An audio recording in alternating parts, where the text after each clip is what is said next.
Buenos días a todas y a todos los asistentes. Les pido por favor nos pongamos de pie. Hará ingreso la subsala especial E de conocimiento y decisión de la Sala de Definición de Situaciones Jurídicas de la Jurisdicción Especial para la Paz. Muchas gracias.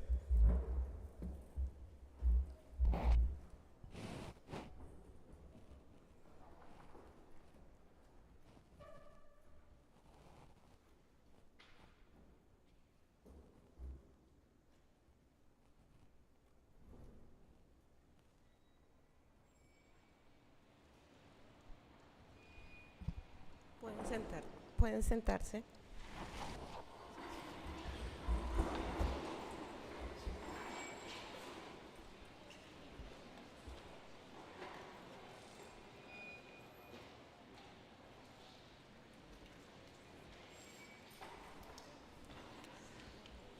Nuevamente, buenos días para todas y para todos los asistentes a esta audiencia única de verdad plena del señor Salvatore Mancuso Gómez, así como a todas las personas que se encuentran conectadas a las plataformas digitales y virtuales por las cuales se está transmitiendo la misma.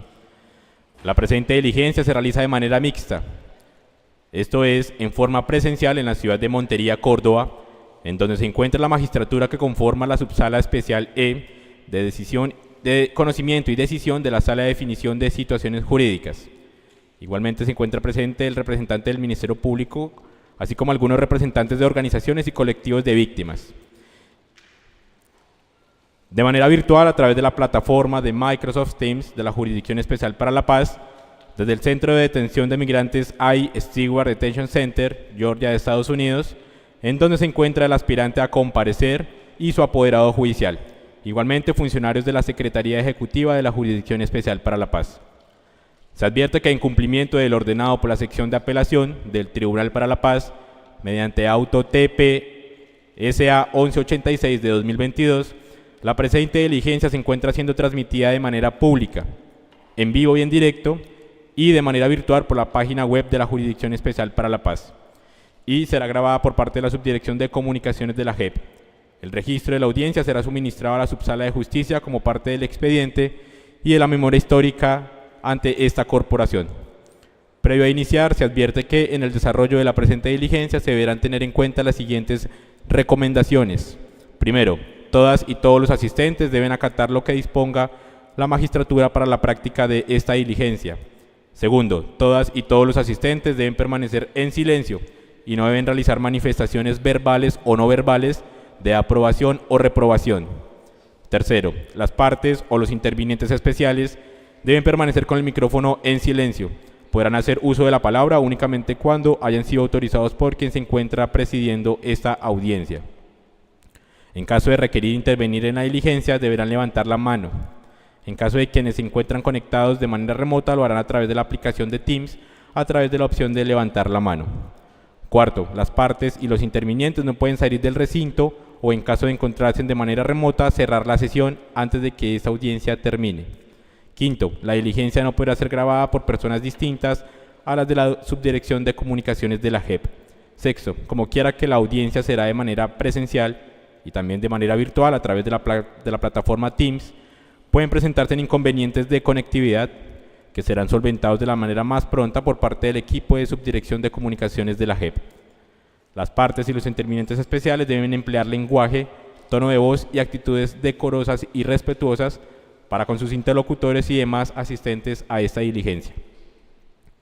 En caso de incumplimiento de cualquiera de estas obligaciones, quien preside la audiencia podrá hacer ejercicio de los poderes correccionales definidos en el artículo 143 de la Ley 906 del año 2004, numeral quinto, de conformidad con el artículo 72 de la Ley 1922 del año 2018, por medio de la cual fueron adoptadas las reglas de procedimiento para la Jurisdicción Especial para la Paz.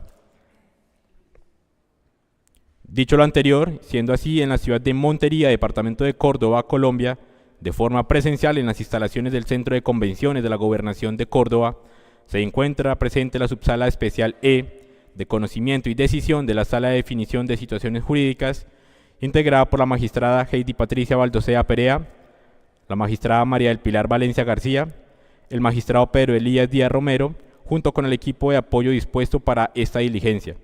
Igualmente se encuentra el delegado del Ministerio Público, el doctor Jairo Ignacio Acosta Aristizábal. De igual forma se encuentran presentes 24 representantes, lideresas y líderes de organización de víctimas.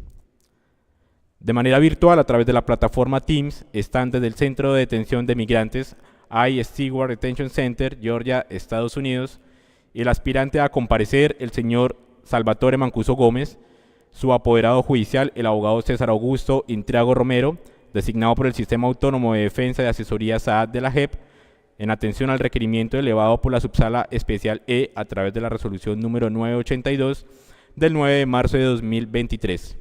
Igualmente se encuentra conectada la psicóloga Jessica Andrea Angarita Meneses, igualmente adscrita al SAAD y designada por el secretario ejecutivo de la JEP mediante informe del 7 de diciembre de 2022, cuyo radicado es el número 2022-03-021-643, y se encuentra igualmente conectado el jefe de la Oficina Asesora de Justicia Restaurativa, el doctor Ariel Sánchez Mertens.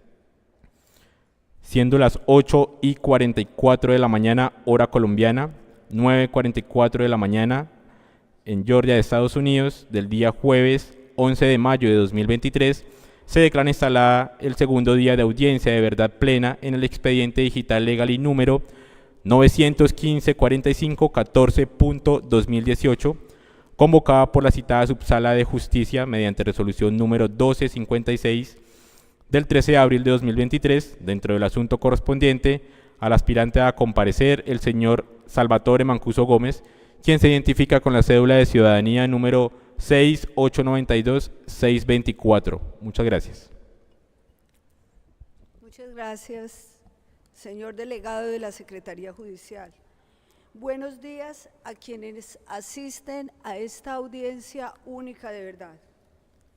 Un saludo muy especial a todas y cada una de las víctimas directas o indirectas que se encuentran presentes en este auditorio. Asimismo, a las y los representantes de víctimas, igualmente a quienes están conectadas a través de las plataformas digitales de la Jurisdicción Especial para la Paz. Saludo al señor representante del Ministerio Público, delegado ante la JEP, doctor Jairo Acosta Aristizábal, e igualmente al aspirante a comparecer, señor Salvatore Mancuso Gómez, a su abogado defensor, a la psicóloga del Sistema Autónomo de Defensa y al coordinador de enfoques restaurativos de la Secretaría Ejecutiva de la JEP. De la misma manera, a todo el equipo de trabajo de la jurisdicción que se encuentra aquí presente y en la sede de la JEP en la ciudad de Bogotá, y a la magistrada y al magistrado que me acompañan en la mesa y con quienes integro la subsala especial de definición de la Sala de Definición de Situaciones Jurídicas. En esta oportunidad se ha convocado audiencia única de verdad plena, dando cumplimiento del auto TPSA 1186 de 2022, proferido por la sección de apelación al resolver el recurso de apelación presentado por la defensa del señor Salvatore Mancuso Gómez.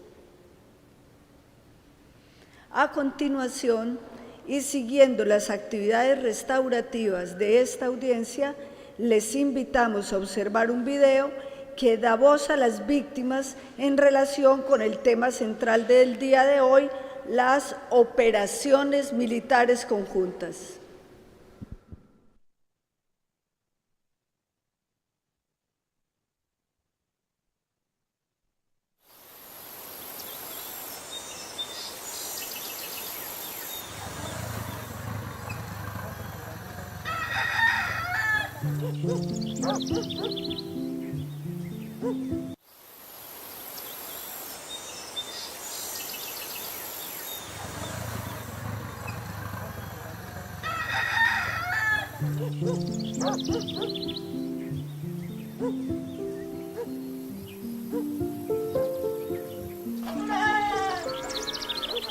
los paramilitares, que era un término que es muy nuevo para nosotros, porque nosotros no teníamos eso, cuando eso se empezó a conocer como los tangueros, allí en Valencia, que es donde estaban concentrados los hermanos Castaño Gil. Mancuso todavía en ese momento era un hacendado, un comerciante de Montería, de clase media, porque no era ni de clase alta. Me va a disculpar si me está escuchando, pero era así. Entonces, el señor también como que tenía sus ambiciones y se juntó con esos paisas, que esos paisas son ambiciosos, y vieron el proyecto y hablaron con algunos militares y los militares dijeron, sí, háganle. Y le hicieron, entonces ya invadieron.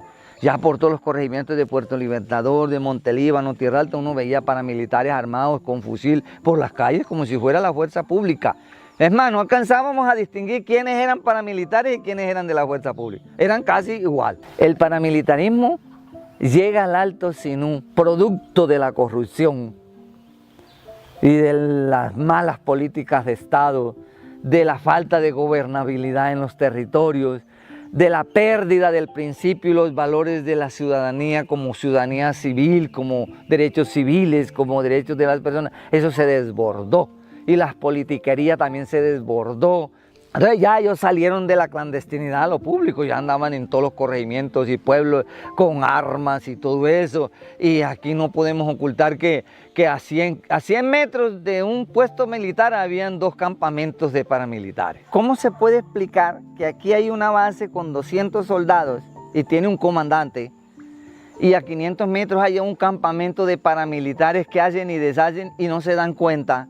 ¿Qué puede deducir uno ahí?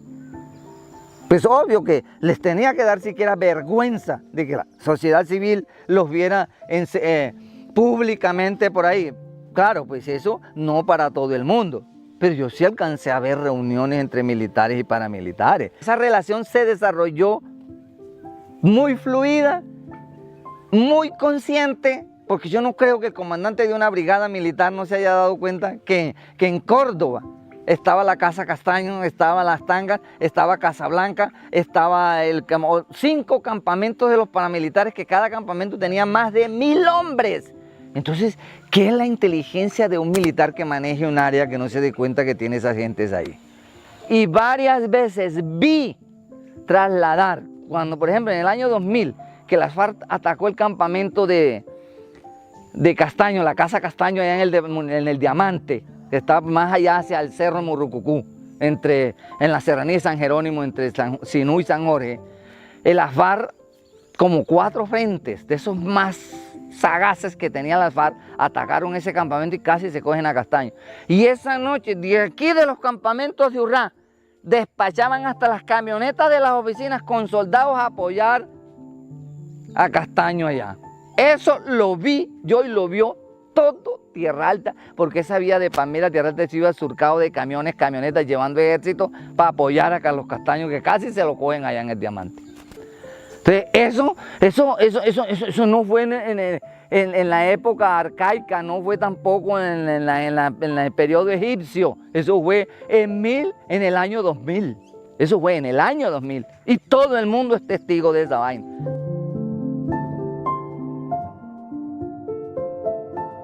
A Urabá llegaron los paramilitares de Córdoba. A Sucre llegaron los paramilitares de Córdoba. Al Cesar llegaron los paramilitares con influencia de Córdoba. Porque entonces ya esto hace un asocio con hacendados, con ganaderos, con industriales, y esos industriales le comentan a otros en otros departamentos, y no, esta vaina es una vaina bacana, para coger tierras, para ganadería, para sembrar monocultivos, para la exploración minera, para los proyectos mineroenergéticos. Entonces eso se convirtió como en una política nacional, y como por casualidad en el Congreso de la República están los que están ya en el proceso de beatificación, los santos de este país. Entonces eso llevaban ese cuento a sus territorios, a sus departamentos, y esto se propagó de manera, y como contaba con el aval y la venia y la bendición de fuerzas militares, de funcionarios y toda esa vaina, eso no tuvo inconveniente, porque el hecho de que Mancuso de aquí cogiera un helicóptero y fuera a aterrizar al Casanare, a los Llanos Orientales, al Cesar, al sur del Cesar, a la Mojar, a la Gabarra, a todas esas tierras, en un helicóptero como si fuera el presidente, pues eso está queriendo decir que pasan por unos territorios prohibidos.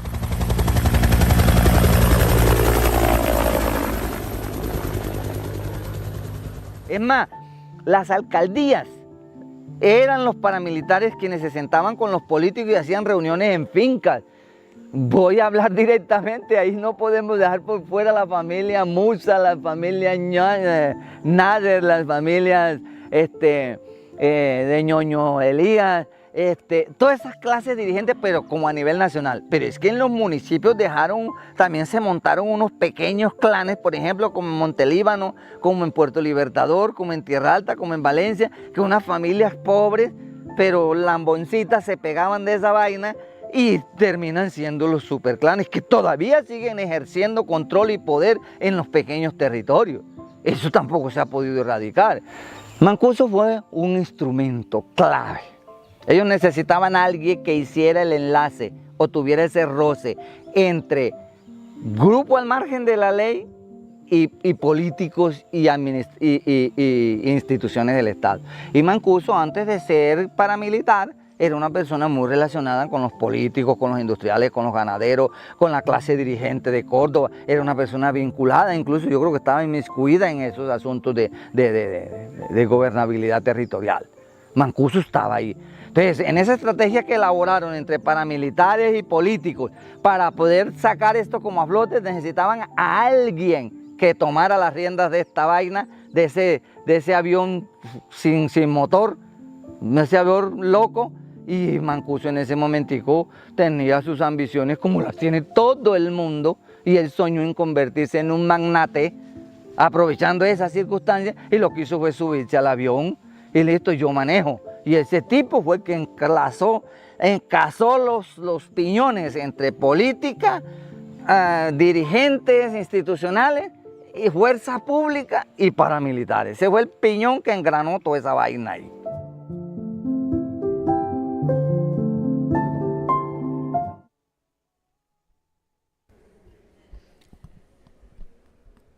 Previamente a la instalación formal de esta audiencia, la Secretaría Judicial de esta diligencia verificó nombres y documentos de identidad de partes e intervinientes especiales, para lo cual dejó la correspondiente constancia que señala que se encuentran presentes las mismas personas que asistieron el día de ayer, 10 de mayo.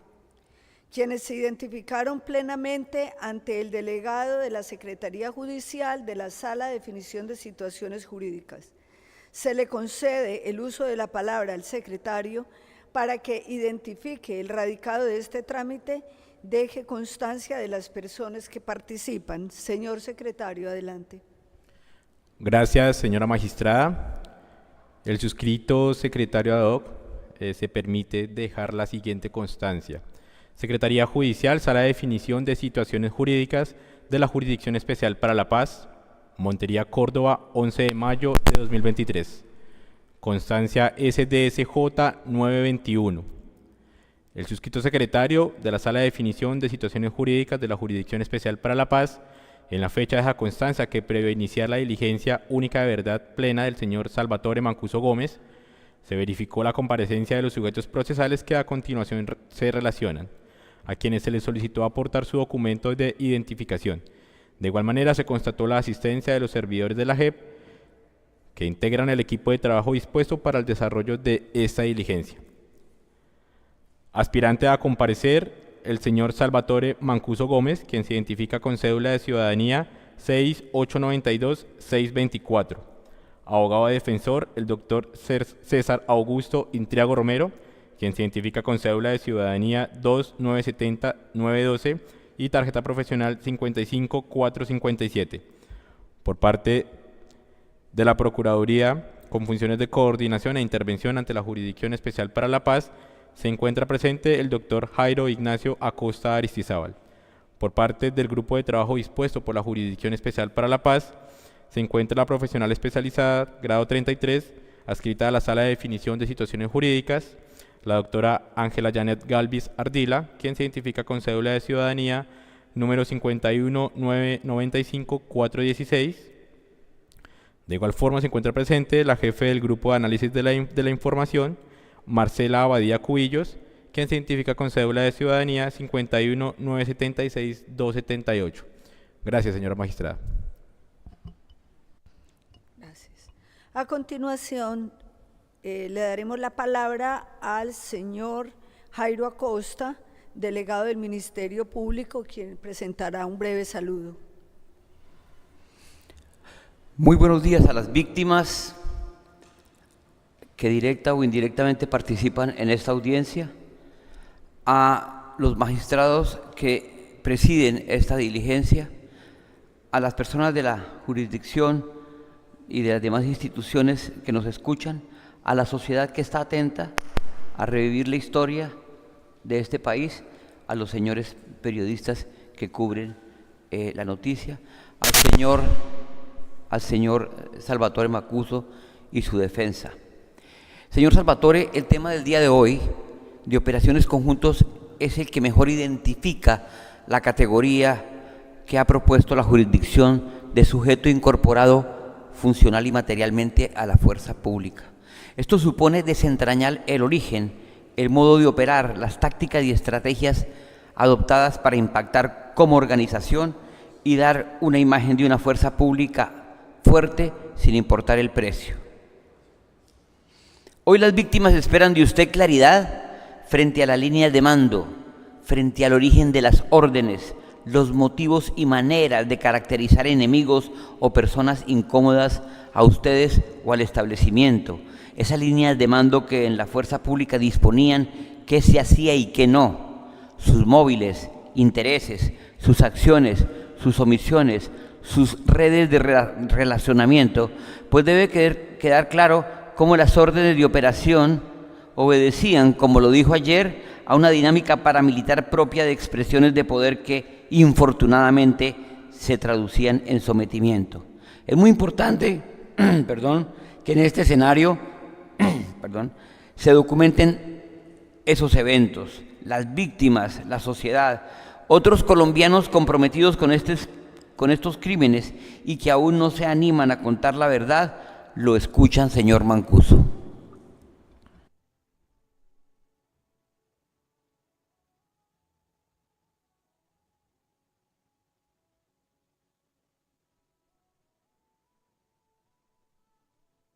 Jefa del Grupo de Análisis de la Información de la JEP-GRAI, a continuación veremos una pieza audiovisual referente al contexto a tratar en este segundo día de audiencia, como se ha dicho ya, que será operaciones conjuntas entre paramilitares y fuerza pública. Adelante con el video. La segunda práctica criminal que expone esta audiencia única de aporte de verdad es el vínculo entre paramilitares e integrantes del ejército que terminaron operando de manera conjunta. Los paramilitares ocuparon espacios en los que la fuerza pública no tenía presencia ni control. Como excomandante paramilitar, Salvatore Mancuso Gómez se reunió con altos mandos de la policía y el ejército para intercambiar información sobre horarios, zonas y formas de patrullaje que evitaran confusiones. Incluso la puesta en marcha de estas operaciones conjuntas suponía el pago de una especie de nómina por parte de los paramilitares a miembros de la fuerza pública. Las operaciones mixtas entre integrantes de la fuerza pública y los paramilitares generaron zozobra entre las comunidades, sembraron la desconfianza sobre los miembros del ejército y la policía, se convirtieron en combustible de la violencia y una máquina de violaciones de los derechos humanos cuya principal víctima fue la población civil. La alianza entre militares y paramilitares en Córdoba tiene un prólogo en el relacionamiento y la amistad entre Mancuso, el mayor Walter Domenico Frattini Lobaccio y el coronel Luis Díaz, comandantes del batallón Junín. Este vínculo le abrió las puertas a Mancuso a la Brigada 11 del Ejército a comienzos de los años 90. El mayor Frattini promovió la formación de redes de informantes y de seguridad privada con el fin de contrarrestar la ofensiva de los grupos insurgentes. Su involucramiento fue tal que lideró reuniones con empresarios, ganaderos y comerciantes para que aportaran dinero para financiar el grupo armado que terminaría bajo el mando de Mancuso. Esta conexión le permitió a Mancuso acelerar el crecimiento de sus unidades paramilitares. El excomandante paramilitar declaró en Justicia y Paz que, en el día se dedicaba a sus labores como ganadero y en la noche patrullaba la zona acompañando a algunos integrantes del Ejército Nacional. Según lo establecido en los tribunales de Justicia y Paz, tanto el mayor Fratini como el coronel Díaz tuvieron contacto con el general retirado Faruk Yanine Díaz, quien fue uno de los principales responsables de la conformación y consolidación del paramilitarismo en el Magdalena Medio. El objetivo era replicar esa experiencia y organizar a la población civil como aliada de la fuerza pública. Con esta importante alianza, Mancuso pudo empezar a armar su propio ejército en la zona y entrar sin restricciones a la brigada. Así pudo reclutar a militares retirados que pertenecieron al batallón Cacique Collará, guerreros dispuestos a enfrentarse a la guerrilla ahora bajo el ala paramilitar.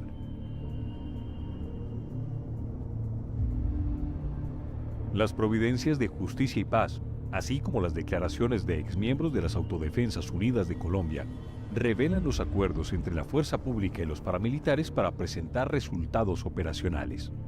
Algunas de estas acciones, por ejemplo, originaron asesinatos y desapariciones forzadas, antiguamente conocidas como falsos positivos. Eran civiles ejecutados por grupos de seguridad privada bajo el mando de Mancuso, que eran presentados como resultados del ejército.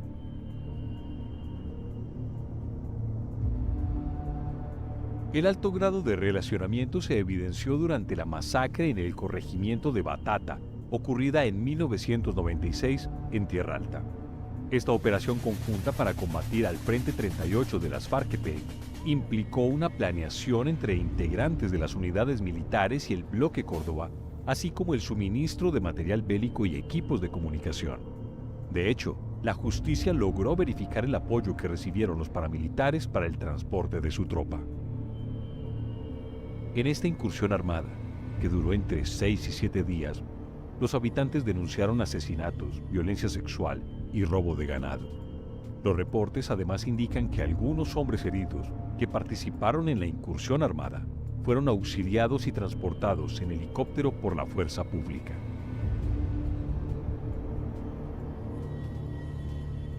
Una vez las AUC estaban consolidadas en el norte del país, desde Córdoba se planeó y se inició el plan de expansión hacia otras zonas estratégicas como el Catatumbo. Fue así como, en mayo de 1999, por lo menos 220 integrantes de las AUC se trasladaron hacia el Catatumbo en 6 camiones y una camioneta desde Tierra Alta, Córdoba, bajo el mando de Armando Alberto Pérez Betancur, alias Camilo, quien, según testimonios, vestía uniforme e insignias de capitán del ejército. Los jueces de Justicia y Paz cuestionaron cómo fue posible que 220 paramilitares atravesaran 6 departamentos y 23 municipios por vías principales sin que las autoridades se dieran cuenta de tal operativo. El vínculo del paramilitarismo con integrantes de la fuerza pública en Córdoba, sin importar quién estuviera al mando de las estructuras militares o de policía, revela una práctica conjunta, continua y permanente.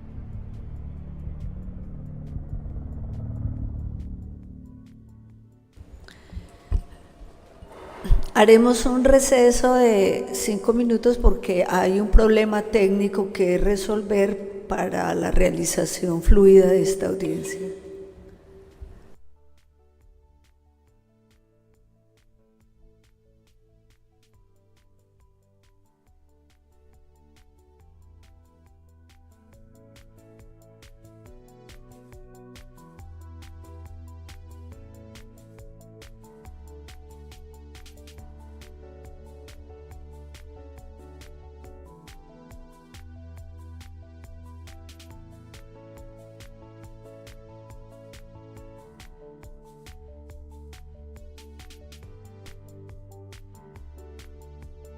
Sí.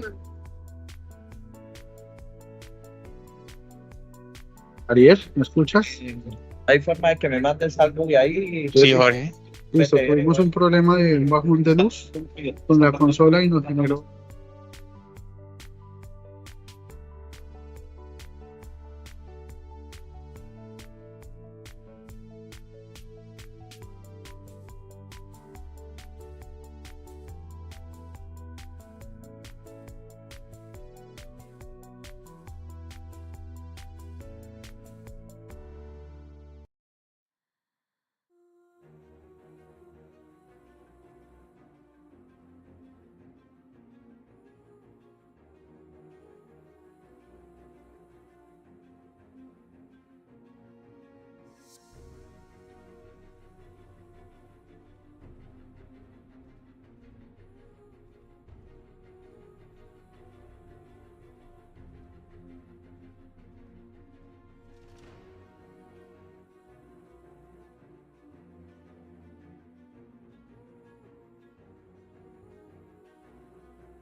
Se reanuda la diligencia siendo las 9:16 de la mañana luego de solucionar los problemas técnicos. Gracias.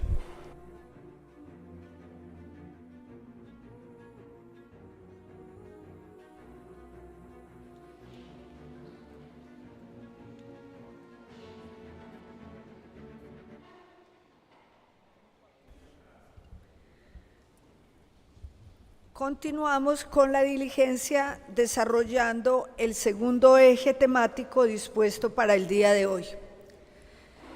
Aclaramos que la expresión operaciones militares conjuntas la usamos en esta audiencia en su sentido más amplio, es decir, que se refiere tanto a operaciones de las estructuras paramilitares o de autodefensas que hayan realizado junto con unidades de policía o de las fuerzas militares, llámese ejército, marina o fuerza aérea e incluso en algunos casos órganos de inteligencia del Estado.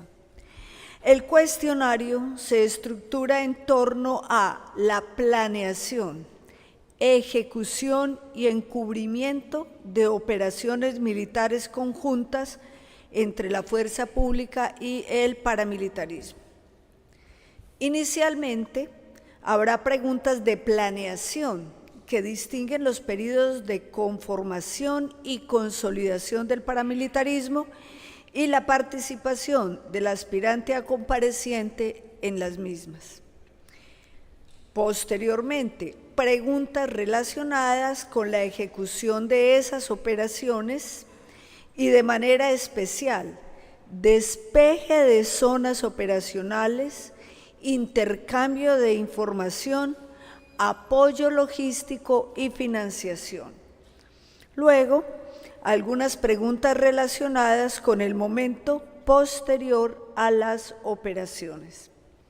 En el marco de las mismas, haremos preguntas referidas a algunos casos concretos que permitan ejemplificar el rol ocupado por el señor Salvatore Mancuso en este marco, en cumplimiento de lo establecido por la sección de apelación.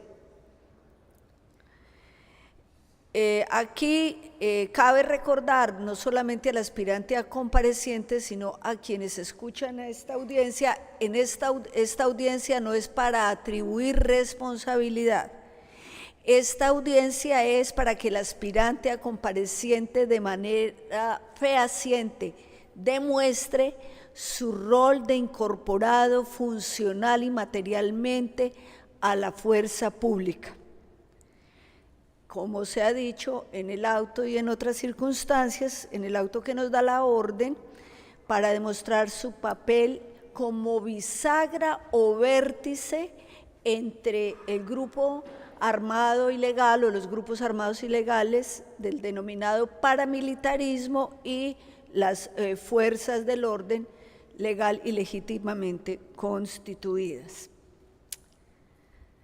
Se hace esta aclaración por cuanto hemos recibido comunicaciones de víctimas en el sentido de hacer una serie de preguntas que van más orientadas a la responsabilidad.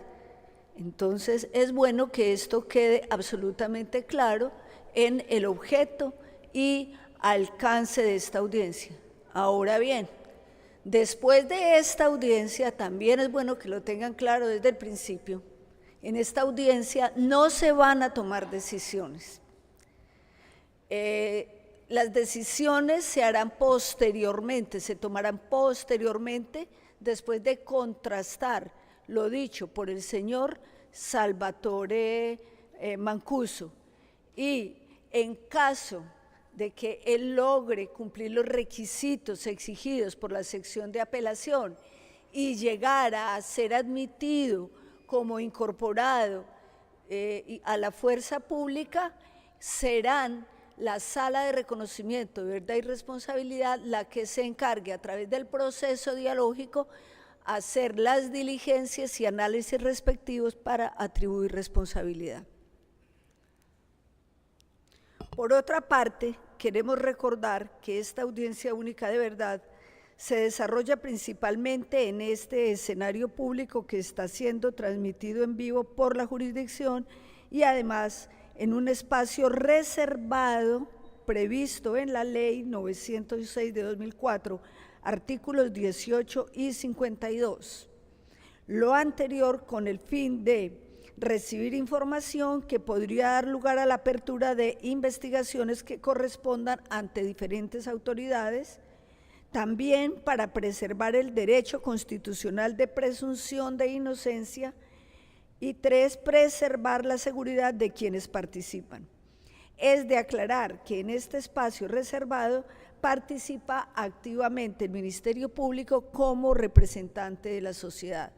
O sea que, en palabras más cortas, esta es una audiencia única que tiene este espacio de privilegio público, pero que también tendrá este reservado que se tendrá en cuenta para las decisiones posteriores a adoptar.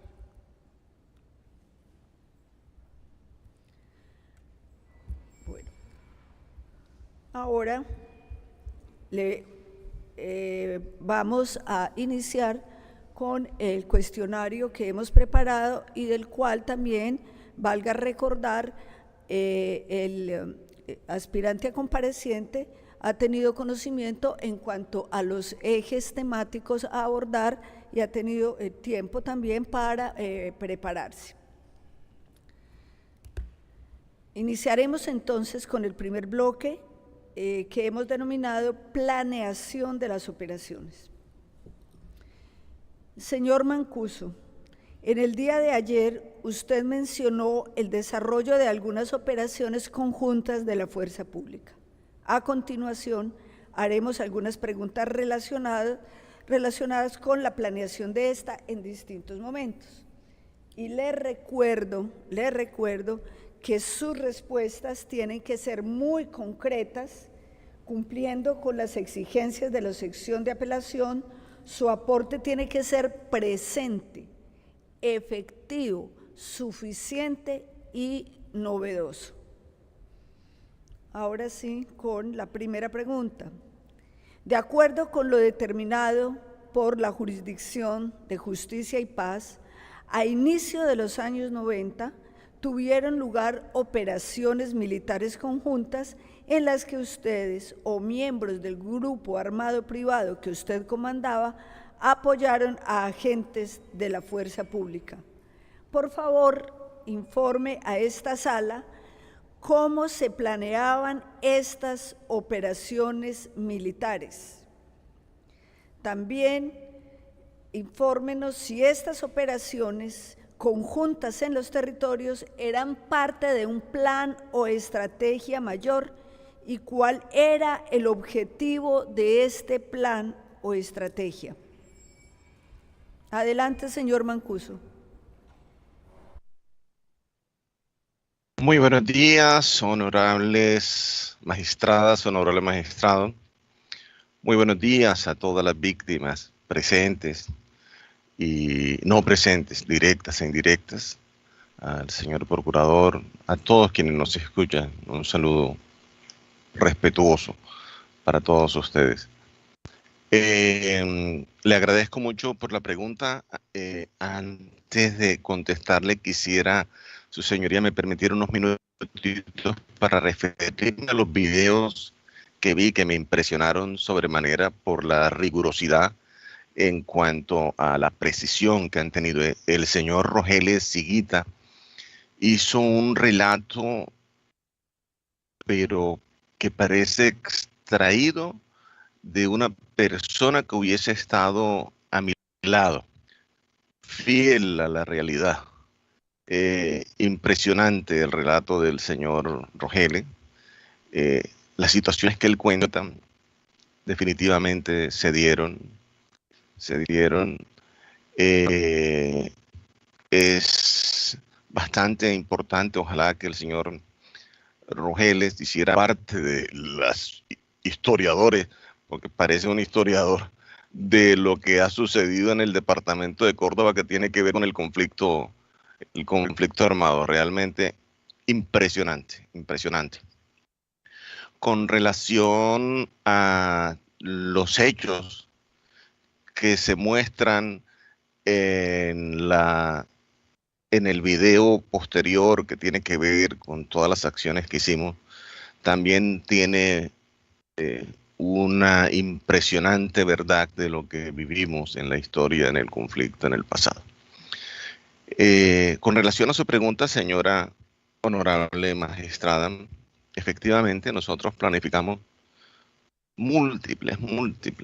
Lo que dice el señor Rogeles, que si los batallones de la brigada dicen que no sabían de nuestra presencia, no se daban cuenta, cuando yo les dije ayer que nuestros campamentos y casas eran conocidos por todos y estaban al lado de los comandos de ejército, policía, bien cercanos, eso es bien cierto. Y esas operaciones conjuntas se planificaron. ¿Cómo se planificaban? Nos reuníamos, íbamos a el batallón, a la brigada, a la base de Tierra Alta, alguna finca, a veces algún campamento nuestro.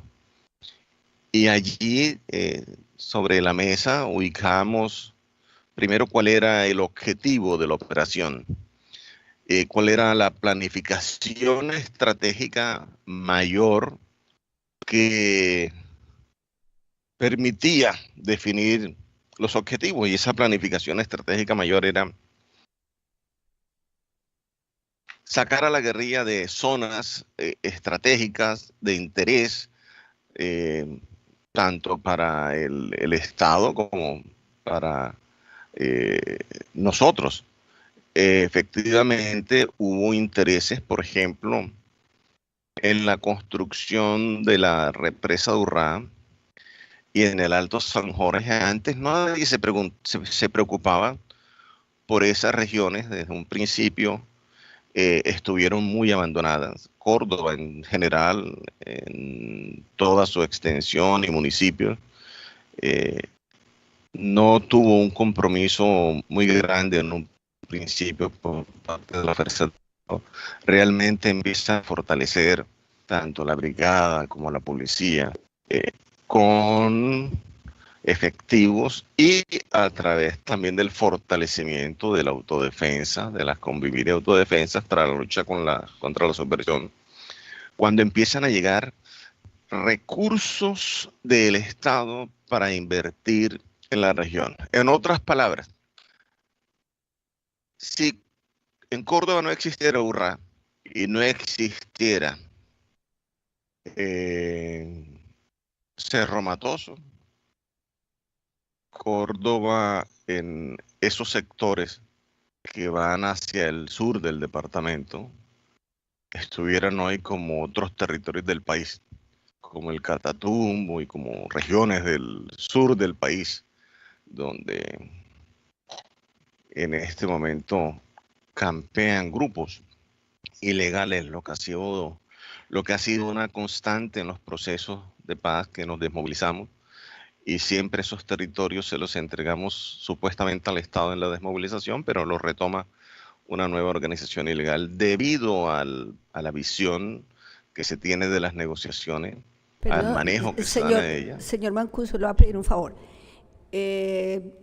Como el tiempo es limitado de esta audiencia, las valoraciones, ese tipo de valoraciones pueden quedar en un momento determinado, en algún otro momento procesal. Pero hoy le pido que por favor se limite a la pregunta en cuanto a la forma como se hacía la planeación, y además de lo que le pregunté ahora, añadirnos entonces quiénes participaban y cuál era su papel durante el periodo en desarrollo de estas operaciones conjuntas en la fase de planeación. Y como le digo, las valoraciones posteriores, abstenerse de hacerlas en esta diligencia. Bueno, con gusto, su señoría. Concretemos entonces por Córdoba.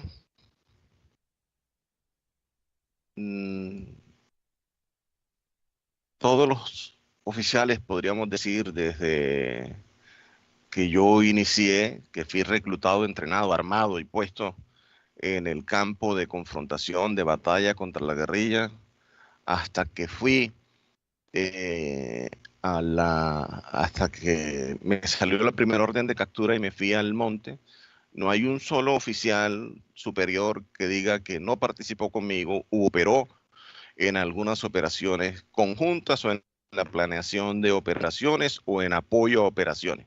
No hay uno solo, su señoría, así de claro y contundente. ¿Quiénes pasaron por allá?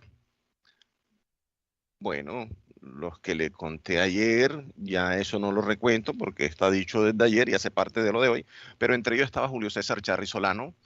Con Julio César Charri Solano hicimos varias operaciones. Una de ellas fue la que salimos en el año 94 de Córdoba en helicópteros hasta cierta zona de Tierra Alta. De ahí nos desembarcaron, salimos 2 contraguerrillas de la compañía Ballesta al mando del capitán Sánchez y el capitán Camelo. Esto no se sabe, no se sabía nunca, primera vez que lo decimos. De ahí fuimos hasta todo el recorrido que le conté, llegar a Urabá por el cañón de Mulato. Llegamos a la brigada 17. Hablamos con el comandante de la brigada 17 en ese momento. No retengo el nombre, pero es fácil por la fecha. 94, diciembre, mediados. Eso también es novedoso. No se sabe quién es el coronel comandante de la brigada 17. Es fácil ubicarlo. Luego, con Fratini hubo múltiples operaciones. Cuando muere Fratini, llevaba 3 guías que yo le había entregado en esa operación. Perdón, ¿3 qué? Guías, su señoría, guías. Personas que mostraban el terreno e identificaban objetivos militares. Podría ser cualquiera de las cosas, pero en este caso hacían ambas cosas porque eran 3 guerrilleros, 3 personas que habían pertenecido a la guerrilla. O sea, se planificaban las operaciones, esas operaciones se planificaban con los coroneles, comandantes de brigada en algunas ocasiones, con coroneles, comandantes de batallones, con los oficiales sobre el terreno, capitanes, tenientes, mayores. Hubo una planeación, por ejemplo, vamos a entrar en más detalles. Cuando las autodefensas ingresamos arriba del río Esmeralda, fue una operación grande. Estaba comandante del batallón energético en Urrá, un mayor López, tampoco se ha hablado de él. Pastuso, el mayor López se sentó con Rodrigo Doblecero, conmigo, con cartas, planos que son muy, muy a la medida, casi que satelitales, que utilizan las fuerzas especiales americanas para planificar la operación. En esa operación, todas las autodefensas que operábamos alrededor de la 4ª, 11ª y Brigada 17 participamos. Al igual que participaron tropas de la 11 y Brigada 17, de la Brigada 11 y 17. Salió gente de autodefensa que desde Ituango empezamos a bloquear.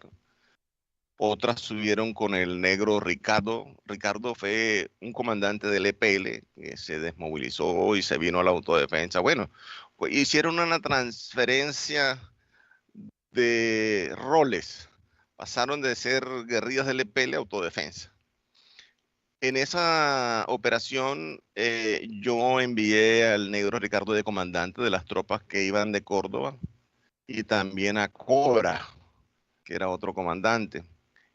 Unos entraron por el Sinú, otros por el San Jorge.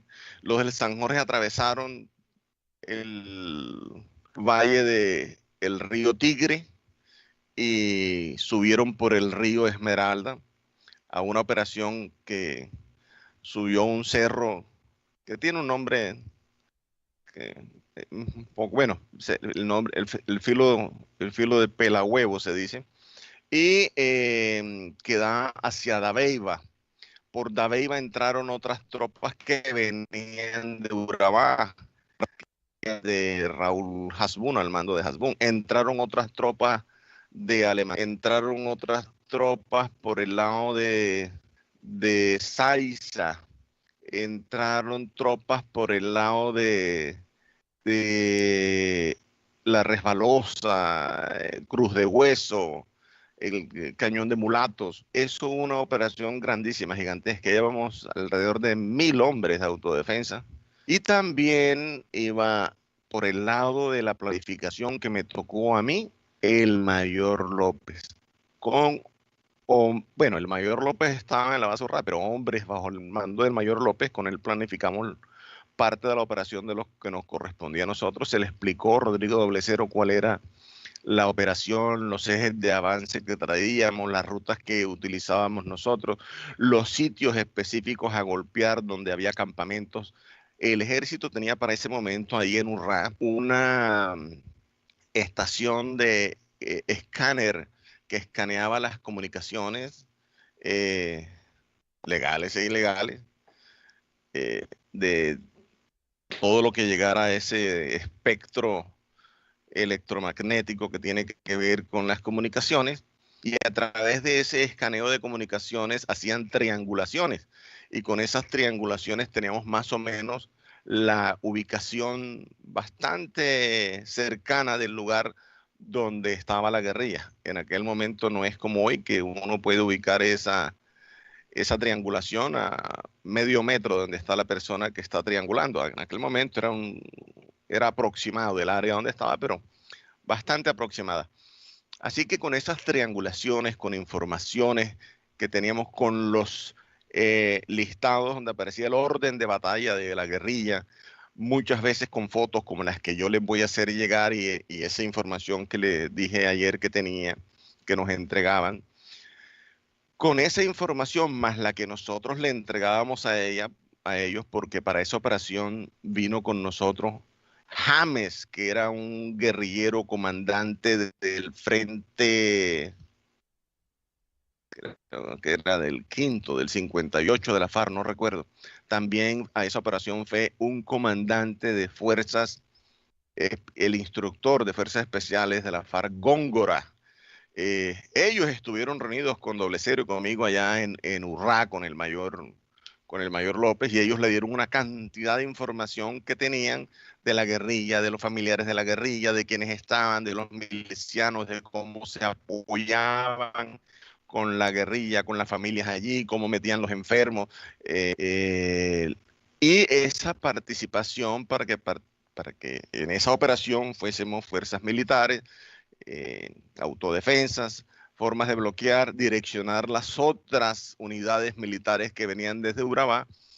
Bueno, parte de ese plan, lo que correspondió a la zona de Córdoba, que era mi responsabilidad para ese momento, lo planificamos allí en la base de Urrá, en Tierra Alta, su señoría. Así se planificaban las operaciones. Por favor, apórtenos más información acerca de cuál era el objetivo final de una operación de esta dimensión y cuál fue su papel en concreto en esta planeación. Con gusto, su señoría. El papel mío en esta operación y los objetivos. Los objetivos eran sacar a la guerrilla del lugar donde tenía sus cuarteles generales, porque la guerrilla tenía varios campamentos dependiendo de los frentes. El bloque José María Córdoba tenía muchos frentes, el 5º, el 18, el 58, etcétera. Tenía varias compañías también, el compañero Tomás, etcétera. El ELN en la zona tenía una presencia muy incipiente realmente, pero realmente el fuerte era la FARC, y la idea era, allí estaban los comandantes, y donde están los comandantes es el área donde se planifican operaciones que afectan todo el área donde hace presencia ese bloque con los diferentes frentes. Entonces la idea era sacarlos de esa retaguardia estratégica, sacarlos de las madrigueras, y que los territorios quedaran liberados en la zona de esta guerrilla. Además, que no atentaran contra esta infraestructura productiva que estaba tanto en el lado de Córdoba como en el lado de Urabá, y contra los intereses económicos que estaban en las áreas de Córdoba como en las áreas de la región de Urabá, antioqueño y chocuano, porque esto incluso tocó intereses del Urabá antioqueño, chocuano y cordobés, porque los tres departamentos tienen territorios dentro de el gran Urabá.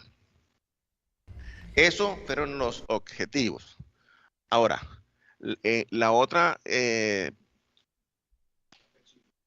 papel. Mi papel en la planificación, bueno, fue sentarme con ellos a definir lugares por donde deberíamos bloquear posibles apoyos de las tropas de guerrilla que estaban ubicadas por triangulación de inteligencia militar, y enviar las tropas. Cada uno tenía una responsabilidad. Hubo repartición de responsabilidad en la operación, y en esa repartición de la operación organizamos los radios que había que entregarle al ejército para comunicación con nosotros, que tuvieran suficiente radio, los IOC, los códigos de comunicación para poder comunicarnos. Los IOC además se cambiaban permanentemente, entonces entregábamos un IOC o un código de comunicaciones para que pudiésemos tener las comunicaciones internas sin necesidad de hablar directamente como lo hacemos aquí, sino a través de números o códigos, y todos nos entendiéramos a través de esos códigos. Entonces podíamos comunicarnos con el ejército, o el ejército con nosotros, incluso para que las tropas que venían de Urabá y las que iban de Córdoba, tanto de ejército como de autodefensas, no fuésemos a chocar entre nosotros mismos por falta de comunicación o coordinación. Eso tenía que hacerse. Para recibir apoyos helicoportados, ¿quién apoyaba con helicópteros? En ese momento a mí me tocó apoyar con helicópteros. Yo suministraba, para aquel momento tenía que ingresar cualquier cantidad de municiones, sacar heridos, muertos, enfermos, cosas como esas, señores. Ese era el tipo de planificaciones que se hacían para una operación de estas. Y esas fueron mis responsabilidades. Quiero que por favor nos informe algo. Usted dice que trabajaban tanto en tierra como helicoportados. ¿Podría usted informarnos cómo en una región como esta ustedes podrían libremente pilotear sus naves sin que fueran detectadas por los organismos oficiales? ¿Cómo lograban ustedes hacer ese tipo de transporte? Su señoría, vamos más al fondo. A mí, quienes me enseñaron a pilotear fueron pilotos instruidos por la policía, el ejército, la Fuerza Aérea de Colombia. Fueron instructores míos, pilotos que hacían parte de esas fuerzas militares. Ellos trabajaban 15 días en sus operaciones en las fuerzas del Estado, y los 15 días de permiso que le daban, porque les daban 15 días, normalmente venían a trabajar 10 días con nosotros. Entre ellos estaba Andrés Sangarita, el comandante Andrés, que fue comandante del bloque Córdoba. Él era piloto de la Fuerza Aérea, y así lo conocimos. Fue uno de mis instructores. Estuvo un capitán muy bueno que fue el que me enseñó a utilizar visores nocturnos para pilotear de noche. Ese, no me acuerdo el nombre, él cayó con coronel que derribó la guerrilla del helicóptero y cuando lo derribaron él murió en el accidente y capturaron al coronel general, que la guerrilla tuvo un montón de años secuestrado. Ese fue el instructor de visores nocturnos. Teníamos visores nocturnos, volábamos de noche, fueron muchos los instructores. Entonces, la fuerza pública sabía que teníamos helicóptero, por supuesto. Como sabía que teníamos helicóptero y sabía que volábamos en el área, pues nunca molestaban porque las operaciones siempre eran coordinadas. Entonces, si estamos operando conjuntamente, tenemos una repartición de responsabilidades, ¿cómo voy a atacar a quien está conmigo en la operación si la vida de mis hombres o la vida de los hombres del ejército dependía de que cada uno de nosotros cumpliera con una función de manera precisa, porque si no ponía en peligro al resto de la tropa? Si uno no cumplía con esa función y dejaba pasar un grueso de guerrilla sin que lo detectáramos por la zona que nos correspondía, eso ponía en riesgo al resto de los otros hombres que podrían ser nuestros o del ejército. Entonces nadie se ataca, por el contrario, todos nos colaboramos en ese tipo de operaciones y podíamos volar por todo el territorio. Entonces de esa forma no solo operábamos en Córdoba, sino que, como lo dice el señor Ugeles ahí, pues atravesaba todos los departamentos de Colombia para ir desde Córdoba, que queda en el extremo occidental, hasta el Catatumbo, que queda en el extremo oriental de Colombia. Pues hay que atravesar media Colombia de un lado al otro. Y así se hacía. Llegamos a tener hasta 9 helicópteros, su señoría. 9 helicópteros. Bueno, quisiera que nos hiciera una mayor precisión, porque sabemos que en Colombia existe un control oficial del espacio aéreo.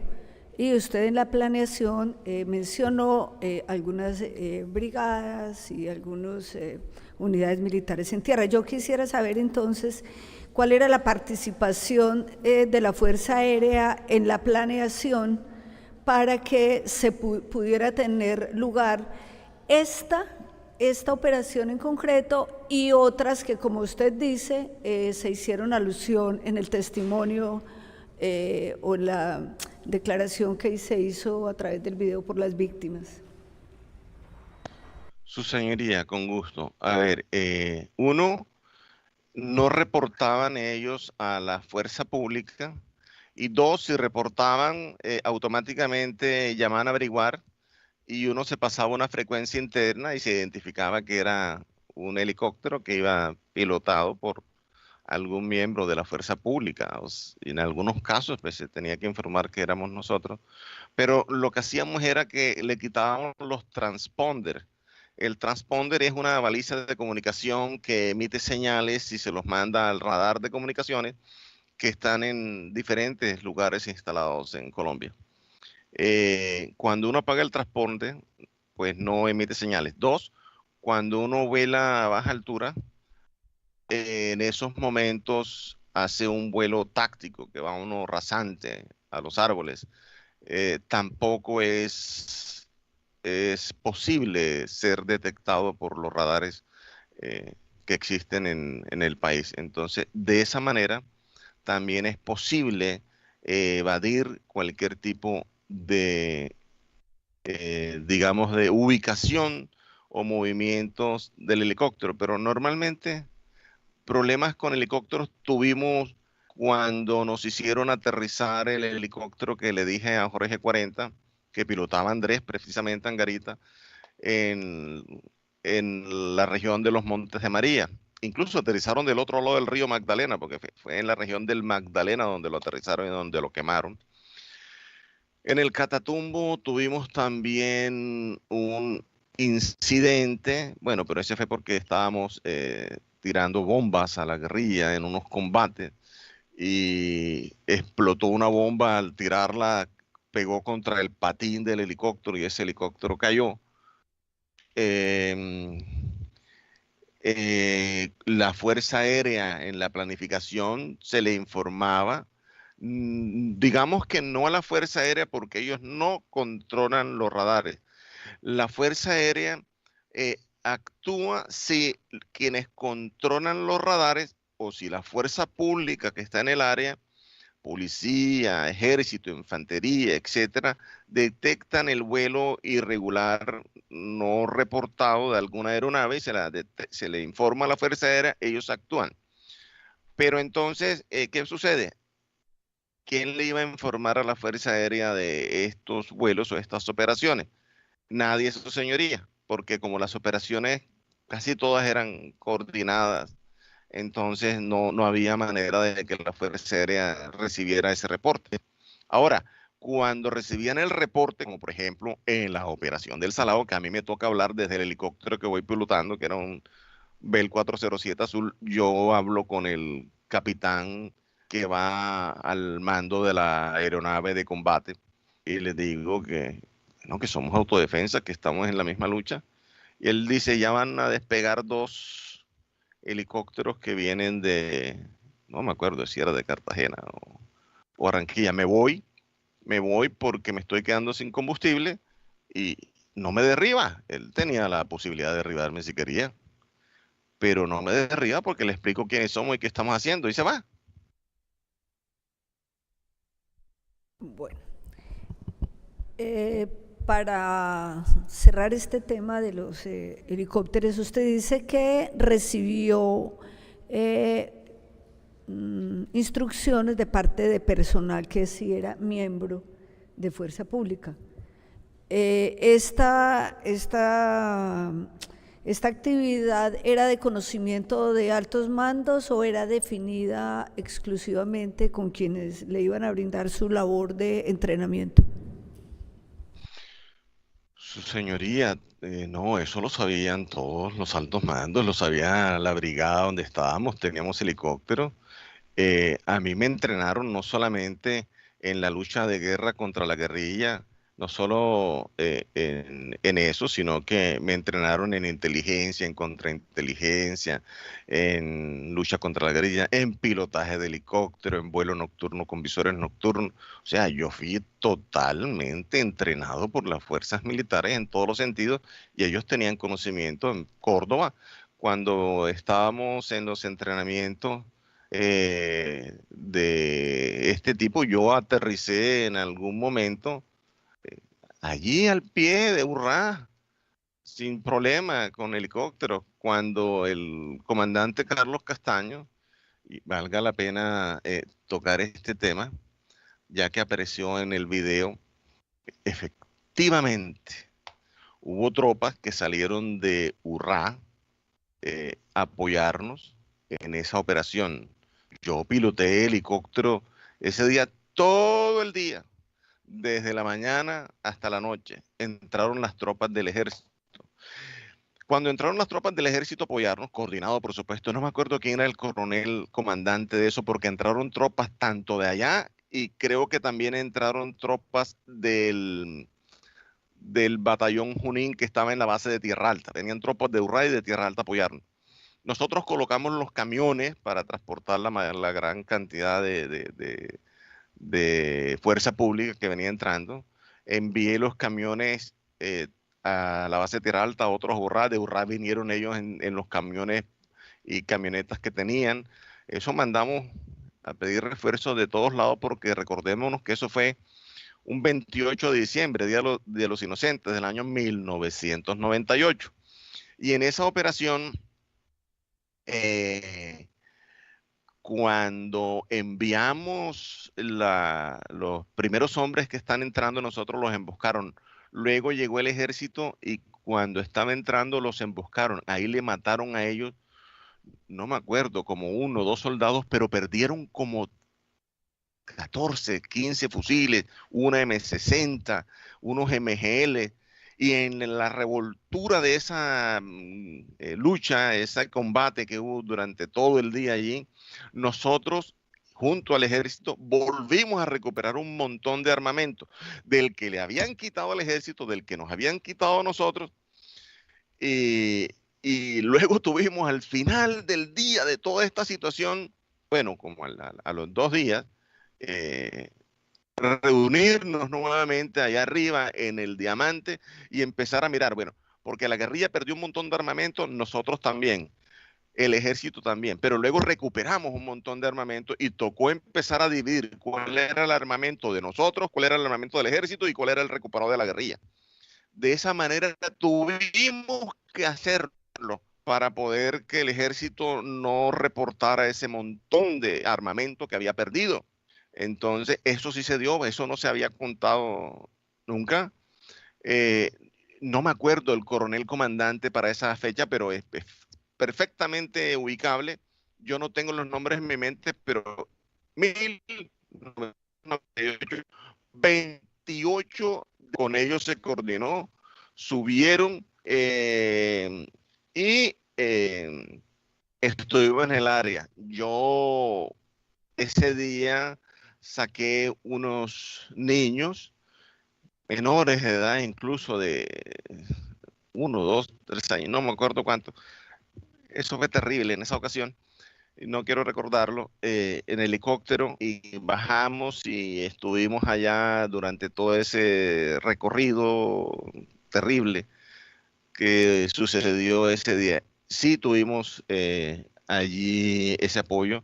Se coordinó sobre la marcha, a la carrera. Era una operación de emergencia y esa operación de emergencia ya no permitió planificarla sobre planos, sobre situaciones, sino vamos para adentro, que es vida o muerte, es el comandante Castaño, el que está allá, son nuestros hombres a quienes están copando. Y cuando algo se presentaba así, igual sucedía con nosotros. Por ejemplo, en Tierra Adentro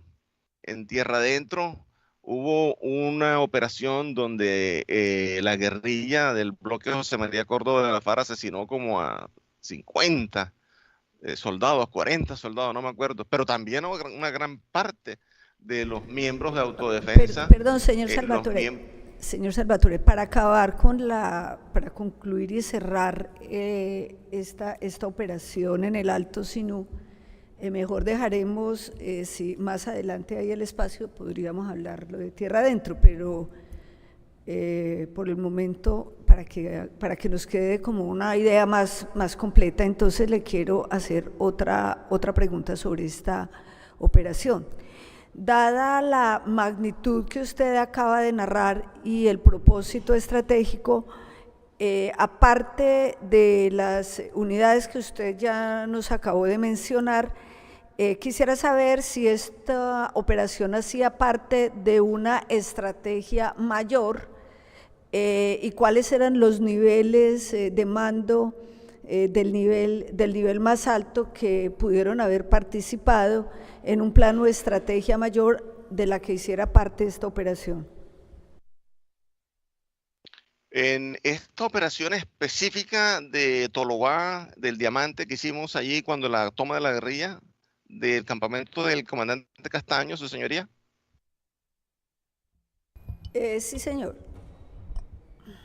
Gracias, señoría. Bueno, el objetivo de esta era repeler el ataque de la guerrilla y sacarlos de unos territorios que ya estaban bajo dominio y control de la autodefensa. Por eso se junta el bloque de la FARC y viene a hacer la operación hacia el campamento de Castaño. El objetivo era replegarlos de la zona, sacarlos nuevamente de los territorios.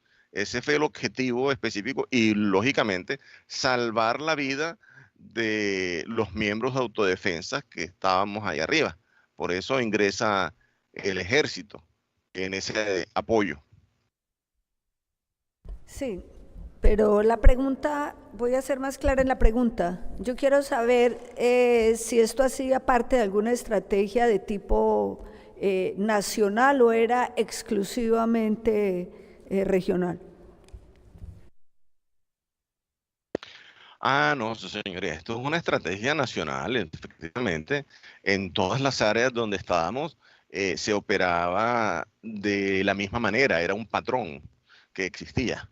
Y por ejemplo, nosotros entramos a la región de el Catatumbo, por ejemplo, que es bastante diciente. En el Catatumbo, cuando ingresamos al Catatumbo, se hace una coordinación con ejército, especialmente previa. Se habló con el general Mario Fernando Roa Cuervo. Se habló y se organizó, con él se planificó, se le explicó que íbamos a ingresar, que necesitamos apoyo de sus tropas, del ejército, de toda la área, porque él era el encargado de todas esas situaciones que se podían presentar con fuerza pública. Dijo que él lo coordinaba todo, se hizo. En la zona ya se habló con el coronel Matamoros, y ya sobre el terreno con el comandante que estaba del batallón Zaraguros, allá cerca de Tibú, donde queda la estación o la base militar del batallón Zaraguros, que era o es el mayor Mauricio Llorente Chávez. Con él se organizan el ingreso. Previo a esto hay unos hombres que van como guías, entre ellos van el soldado Valero, que era del batallón Zaraguros, va de guía de nosotros las autodefensas, va un muchacho, ¿cómo era que se llamaba? Déjeme, yo busco el nombre, que no me acuerdo en este momento, su señoría.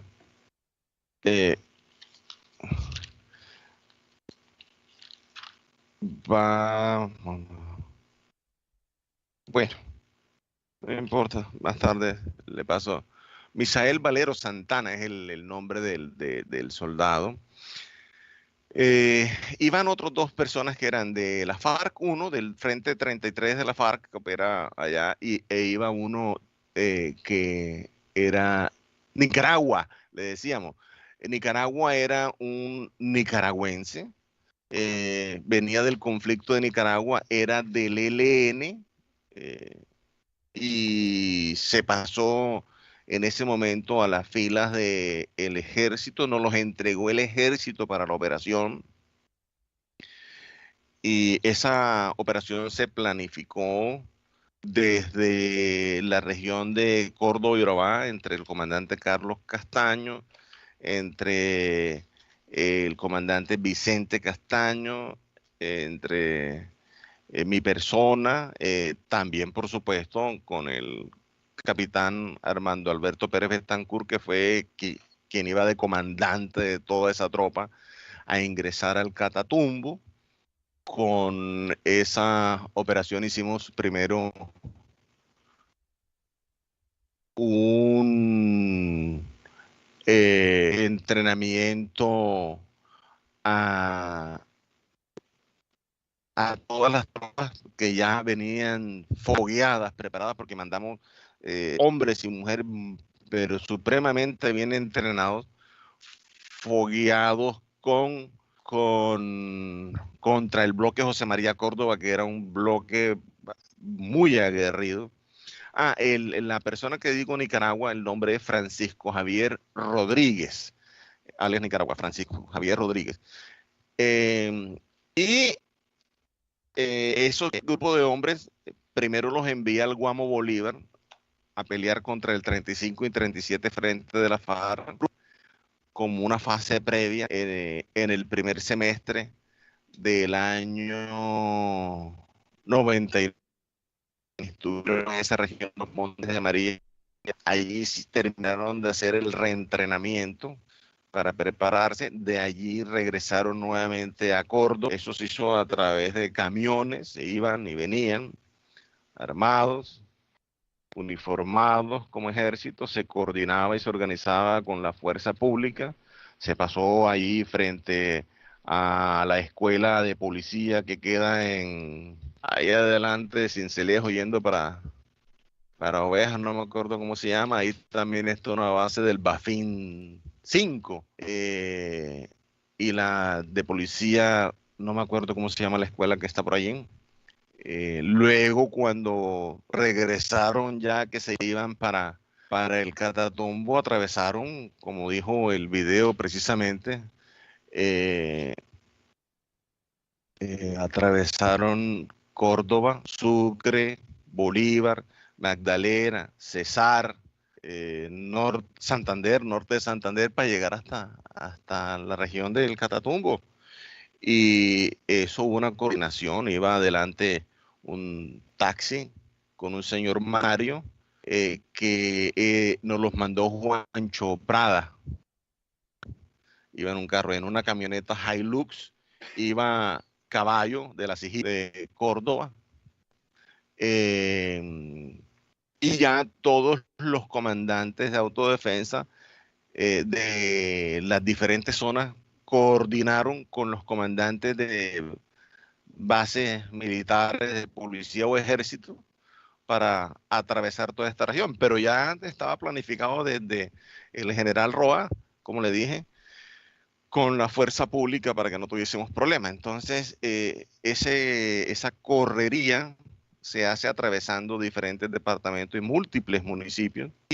Se llega a la Gabarra, bueno, al Catatumbo, se ingresa, y el 29 de mayo del 99 se coordina con el capitán Pérez, ya sobre el terreno, el oficial de operaciones del batallón Saraguro, y con el mayor Llorente, comandante del batallón Saraguro en Tibú, y en Cúcuta, con el coronel Matamor, para que ingrese el grupo, el frente ya, el bloque Catatumbo, que en ese momento era un frente, luego se convierte en bloque a medida que va creciendo, y de esa manera se ingresa con ejército de lado y lado, o sea, va el ejército por la carretera y todos nosotros al lado y lado, mezclados, todos juntos. Las operaciones iniciaron así, mezclados el uno al lado del otro. Ahí no se planificó, ya el comandante Camilo se sienta con ellos, saca planos, miran informaciones, comparten informaciones, el ejército le transmite a él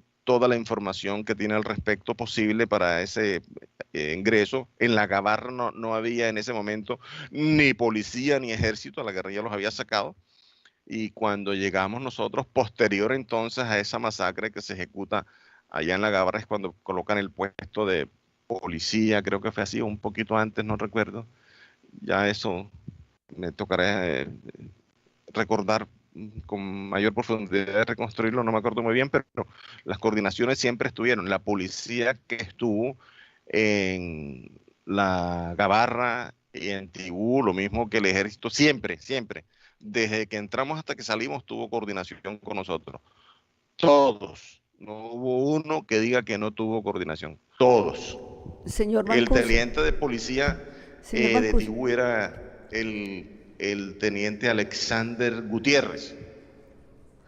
Señor Mancuso, usted ha mencionado al general Mario Fernando Roa. ¿Podría indicarnos con precisión qué mando tenía, a qué unidad pertenecía y ante quién estaba, cuál era la unidad superior a la cual estaba adscrito? Su señoría, no recuerdo con exactitud, pero lo puedo averiguar, lo puedo reconstruir. Estamos hablando del 94, ¿cierto? No, del 99, su señoría, 1999. Ah, bueno, muchas gracias. Con mucho gusto, su señoría. Bueno, yo quisiera que por favor nos ilustrara en la fase de planeación qué previsiones tuvieron en cuenta con la población de esta región. Nosotros sabemos que en estos límites de Antioquia y Córdoba hay población étnica. Yo quisiera saber qué previsiones tuvieron ustedes con respecto a la integridad física y cultural de estos pueblos para tal operación.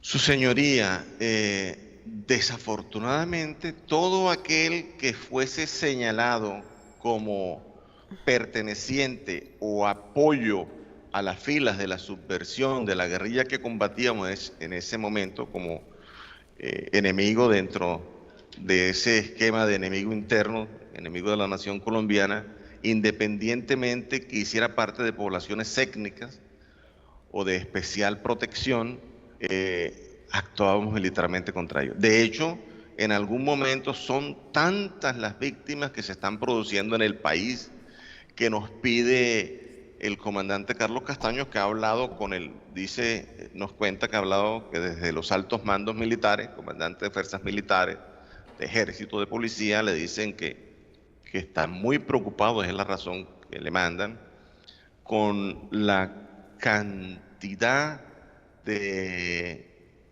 muertos. Era comandante, el general Roa era comandante de inteligencia, que ya me estoy acordando, era director de inteligencia del Comando del Ejército de las Fuerzas Militares. Director de inteligencia del Comando del Ejército de las Fuerzas, del Comando General de las Fuerzas Militares. Bueno, usted también nos habló que algunas de estas acciones eran para favorecer emprendimientos económicos, como por ejemplo la generación de hidroeléctrica o Cerro Matoso. En la fase de planeación, ¿qué grado de participación tuvieron las directivas de estas empresas?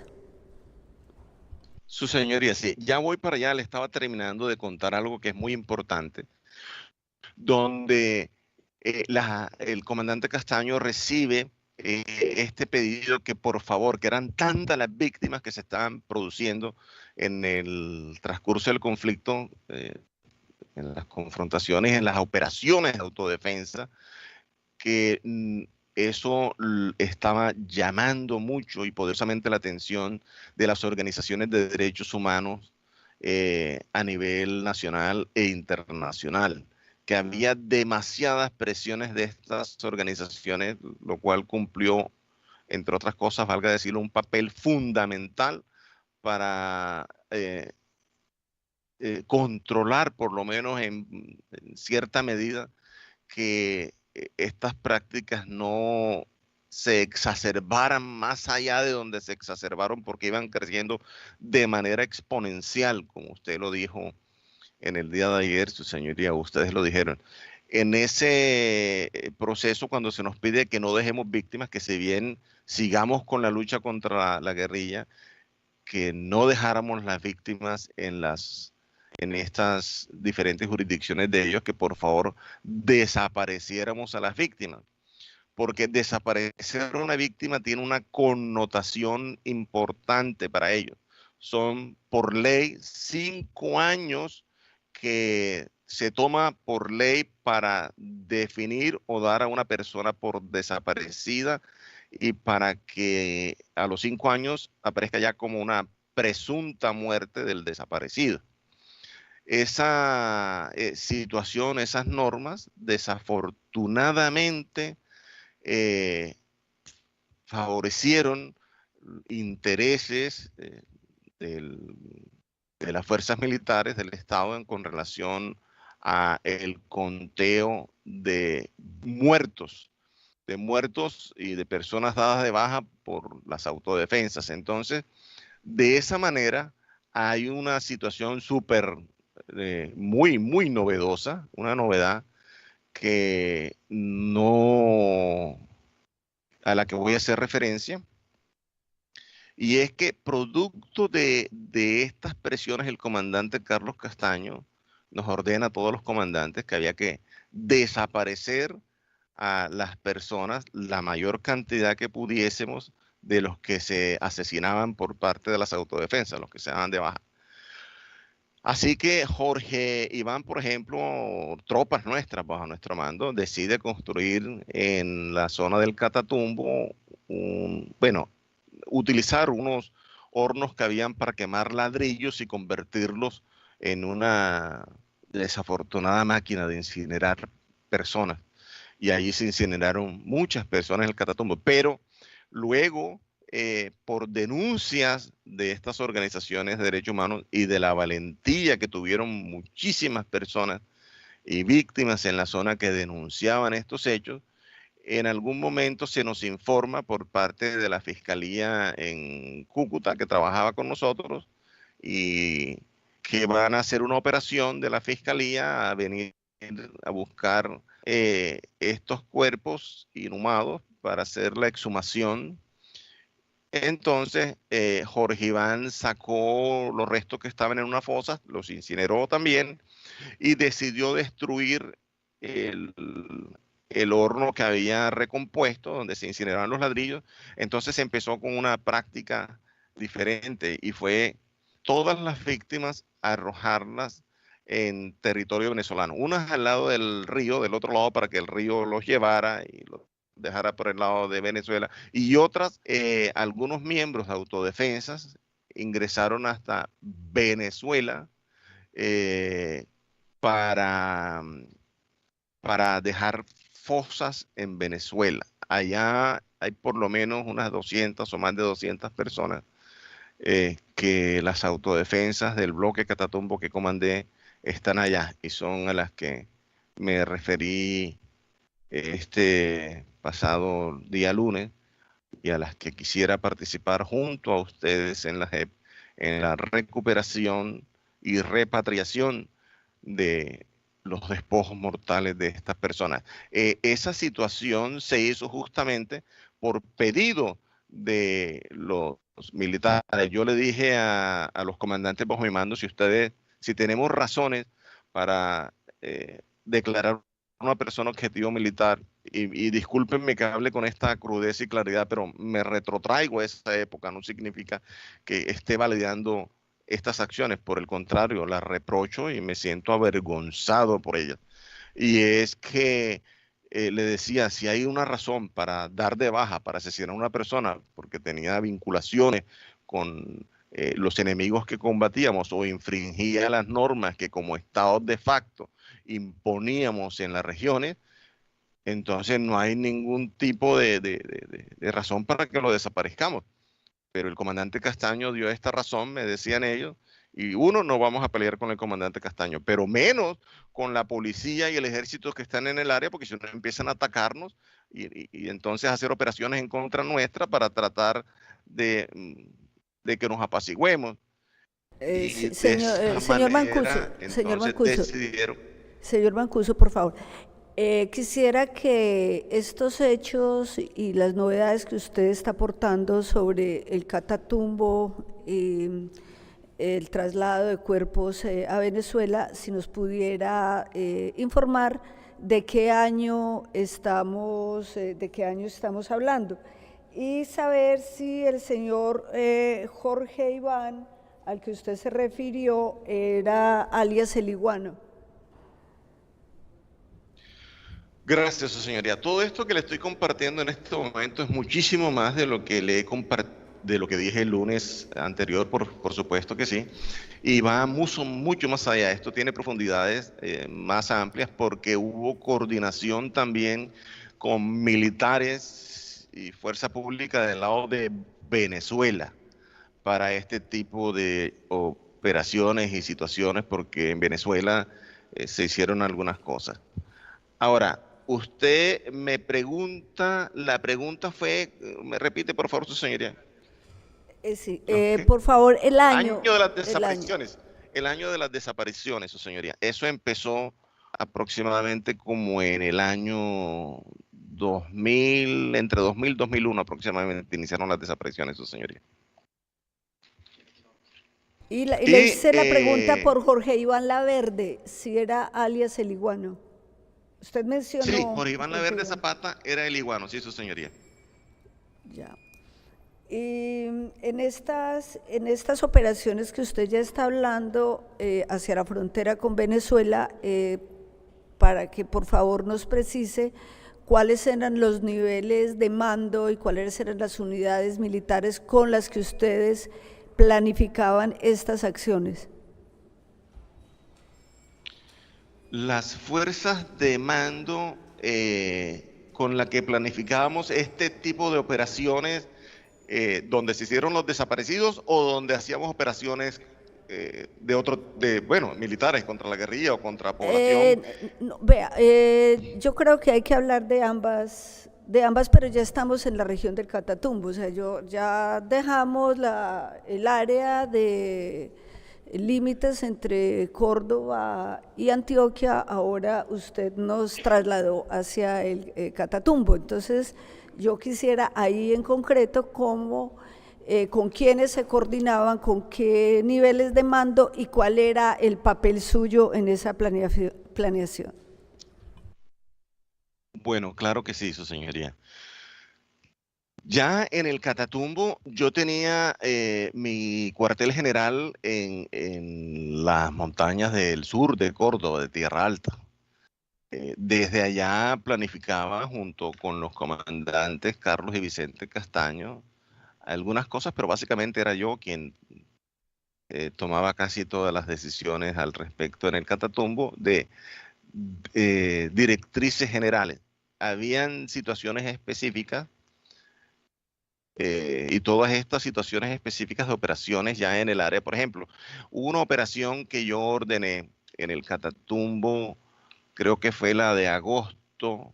En esa operación le envié una carta a Armando Alberto Pérez Betancourt. Le pedí el favor a José Miguel Narváez que me la redactara. Esa carta se la envié a Armando Alberto Camilo. Fue redactada por José Miguel, que tenía que ver con incentivarlo, llevarlo a que desarrollara unas operaciones más fuertes en contra de la guerrilla, y adicionalmente a eso le envié un listado de personas que me había entregado el comandante Vicente Castaño. En esa región del Catatumbo planificamos operaciones con el Batallón Héroes de Saraguro, el Grupo Maza, el Grupo Mecanizado número 5 Maza, el Batallón de Contraguerrilla número 46, que le dije que era el Héroe de Saraguro, la Fuerza de Tarea Catatumbo en Tibú. Le cuento más un segundito. ¿Cómo? Sí, Vicente.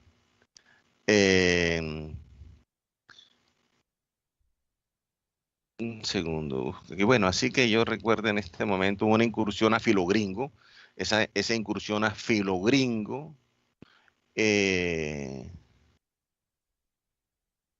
donde se asesinaron unas personas y se quemó parte del pueblo.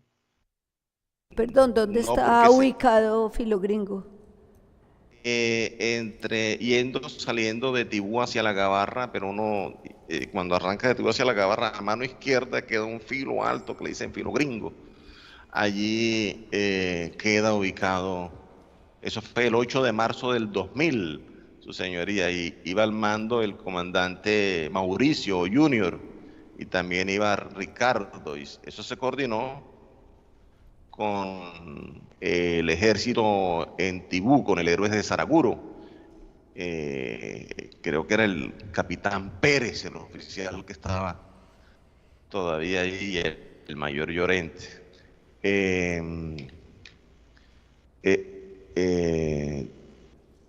También hubo una operación en octubre del 99, en esa operación que fue en Campo Giles, que también queda entre Tibú y la Gabarra.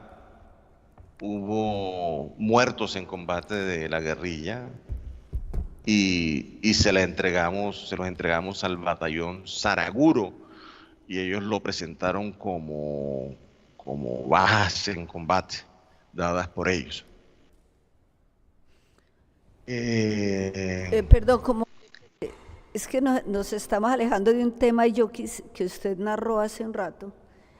Sí, señorita. Yo quisiera en el episodio o situación que se dio con los hornos, donde ustedes, sí, los hornos crematorios, yo quisiera que nos precisara nos precisara el lugar, el año y también saber cuál fue el papel suyo en esta planeación o en estos hechos, y también en relación con los cuerpos que ustedes trasladaron a Venezuela, y si nos pudieran indicar a qué región, a qué lugar de Venezuela, y por favor, si usted nos puede presentar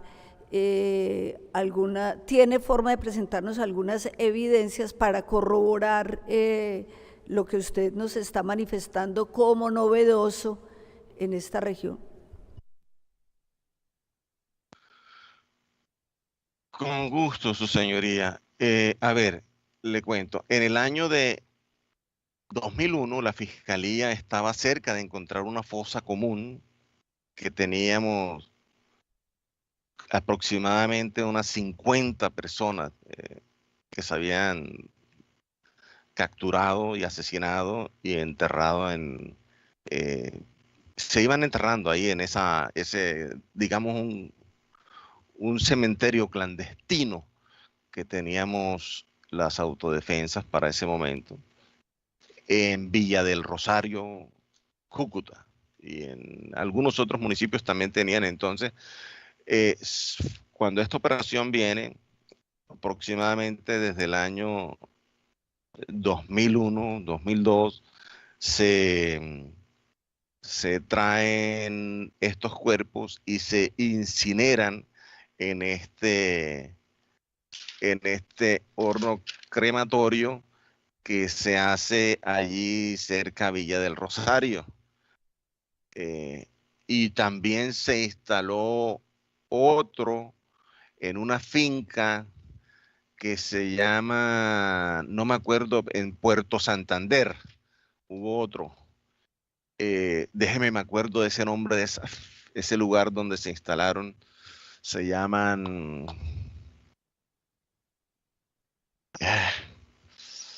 Ya me acuerdo ahora en el transcurso y le digo las fincas exactas, los nombres exactos, su señoría.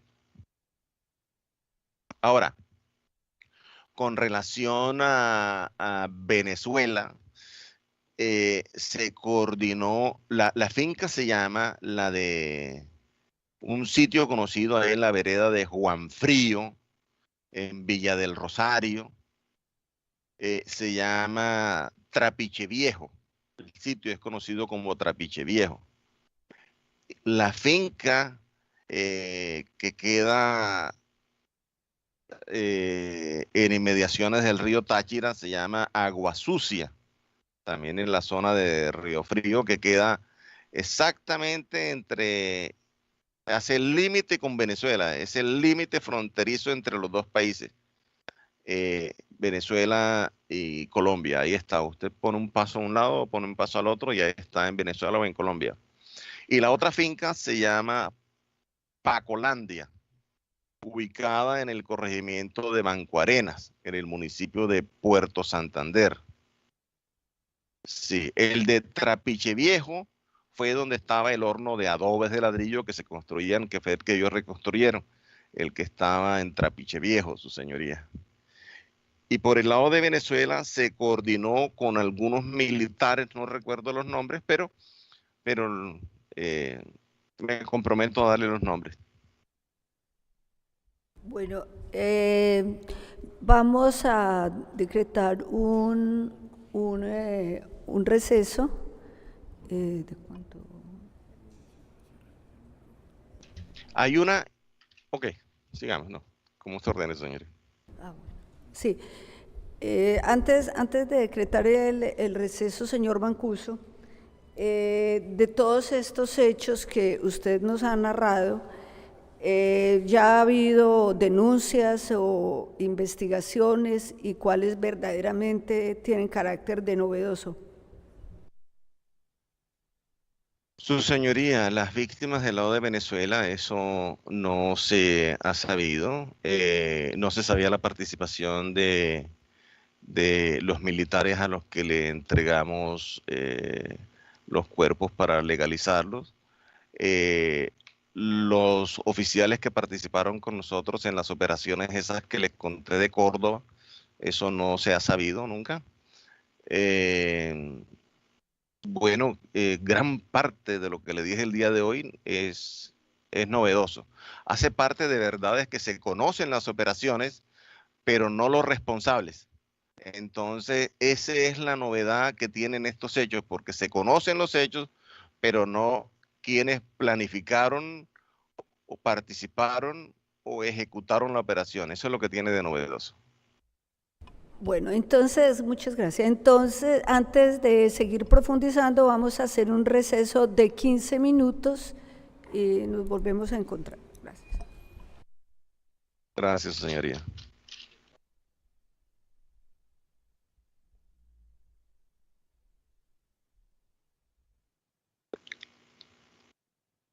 Ya. No.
Siendo las 10:56 de la mañana, reanudamos la sesión. Señor Mancuso, tengo algunas preguntas relacionadas con lo último de lo que usted nos estaba haciendo sus aportes. Yo quisiera preguntarle sobre un nombre que usted nos dio. Usted nos habló de un señor Valero. ¿Podría, por favor, aclararlo si es el mismo señor Misael Valero Santana, que es... ¿Ah? Sí, por favor, precísenos quién era él. Gracias, su señoría. Misael Valero Santana era un soldado del batallón Zaraguros que nos los cedió, nos los prestó el ejército para que sirviera de guía en las operaciones nuestras en la zona con el ejército. Y básicamente era la función que cumplía Valero, también de enlace. Cualquier situación que teníamos, le pedíamos al soldado Valero que cuando había alguna novedad que no se podía transmitir por radio, por los códigos de seguridad, alguna situación, pues se le pedía al favor que fuera un momentico hasta la base militar y conversara directamente. Bueno, también usted nos habló, si le entendimos bien en esta sala, de algunas coordinaciones que se hicieron para incursionar en territorio venezolano. Yo quisiera que por favor usted nos informara tanto los móviles como los canales para la coordinación que se hizo con Fuerza Pública venezolana, y si además de lo que usted narró, hubo algunas otras operaciones o acciones que se hubieran coordinado con Fuerza Pública venezolana. Su señoría, sí. Muchas gracias por la pregunta, muy importante porque me va a permitir explicarles de mejor manera lo que les dije hace un rato. La orden que venía para desaparecer las personas vino de la fuerza pública, es la que nos da el comandante Castaño. Incluso yo tuve una discusión con el comandante Castaño al respecto porque me pareció contrario a nuestra lógica de actuar. Nosotros, desafortunadamente, en las escuelas de formación, lo que nos enseñan es que en el teatro de operaciones tenemos que poner en escena la comunicación de el daño, el castigo, el terror que se va a infringir sobre el enemigo. Y por eso era que todos estos cuerpos quedaban allí en los lugares donde operábamos. Y me disculpan que yo diga esto con esta crudeza, pero me estoy retrotrayendo ese momento. Yo repudio estos hechos hoy a la distancia y después de todos estos años de reflexión. Por supuesto que lo repudio, no estoy de acuerdo, pero llegamos al extremo de que el terror fue parte de la estrategia militar para la guerra, para atemorizar al enemigo que se combatía, pero eso llegó al extremo de que nos llevamos por delante poblaciones que se desplazaban producto de este temor y este terror que infringíamos con nuestras acciones. Así que fue parte del teatro de operaciones poner en escena un teatro de terror, un teatro que impactara, que el enemigo viera si estoy aquí o continúo aquí, las consecuencias que me van a pasar son las que estoy viendo reflejadas en todos estos cuerpos que quedaban tendidos en las zonas de operaciones donde estábamos, señoría. Ahora, cuando estas órdenes se dan, entonces el comandante Castaño, ya les dije lo que había ordenado, y los comandantes sobre el terreno dicen no queremos problemas ni con Castaño ni con las fuerzas militares. Entonces son las mismas fuerzas militares las que en este caso dicen, bueno, si es que ustedes tienen al lado a Venezuela, porque lo que nos pedían, miren, cámbienlo de jurisdicción, pero es que el comandante de la otra jurisdicción nos reclama si se lo tiramos a él allá. Entonces, tienen a Venezuela al lado. Y entonces a Venezuela se fueron todas estas personas, su señoría. Inicialmente, aproximadamente eso pasa por encima de 200, creo yo. Yo quisiera, y estoy dispuesto, y le solicito de manera respetuosa a usted, su señoría, que me permitan al lado de ustedes ir personalmente con ustedes para que podamos identificar dónde quedan esos lugares, recuperar esos despojos y repatriarlos para mitigar un poco el dolor de las familias, porque el daño que se causa a las personas y especialmente a las víctimas indirectas, sus familiares, amigos, sus seres queridos, es que el dolor, el duelo no cesa hasta que no encuentran a su ser querido. Es un daño irreparable, todo daño que tiene que ver con la vida es irreparable, pero el dolor, para poder cesar, es importante que podamos hacer esto. Bueno, señor Mancuso, tendremos en cuenta este ofrecimiento que usted está haciendo y, como lo dije inicialmente, las decisiones que haya que tomar serán posteriores a esta audiencia, pero sí me interesan algunas precisiones importantes para nosotros. Usted dice que estas operaciones eran iniciativa de la fuerza pública. Al respecto quiero hacerle dos preguntas. Una, teniendo en cuenta que estaban en juego relaciones binacionales, ¿conoce usted qué papel jugó el Ministerio de Defensa el colombiano, ¿no?, en estas operaciones? Y considerando que fue una solicitud de la fuerza pública, entonces, ¿cuál fue concretamente el rol suyo? ¿Cómo fue su rol de bisagra para la coordinación de estas operaciones en esta frontera? Con mucho gusto, su señoría. Mi rol de bisagra con las fuerzas militares proviene justamente de un mensaje que recibe el comandante Castaño, porque así me lo transmite. Ha habido una reunión de altos mandos militares, de los que comandan ejército, policía. Hay preocupación por las presiones que está recibiendo el gobierno nacional, por la cantidad de muertos que están dejando. O sea que viene gobierno en cabeza de fuerzas militares y de policía, porque es lo que dice el comandante Castaño. Esto es año 2000, estamos hablando gobierno Uribe y los comandantes militares y de policía del año 2000, 2001, y en este orden de ideas me pide que le transmita esa orden a los comandantes bajo mi mando.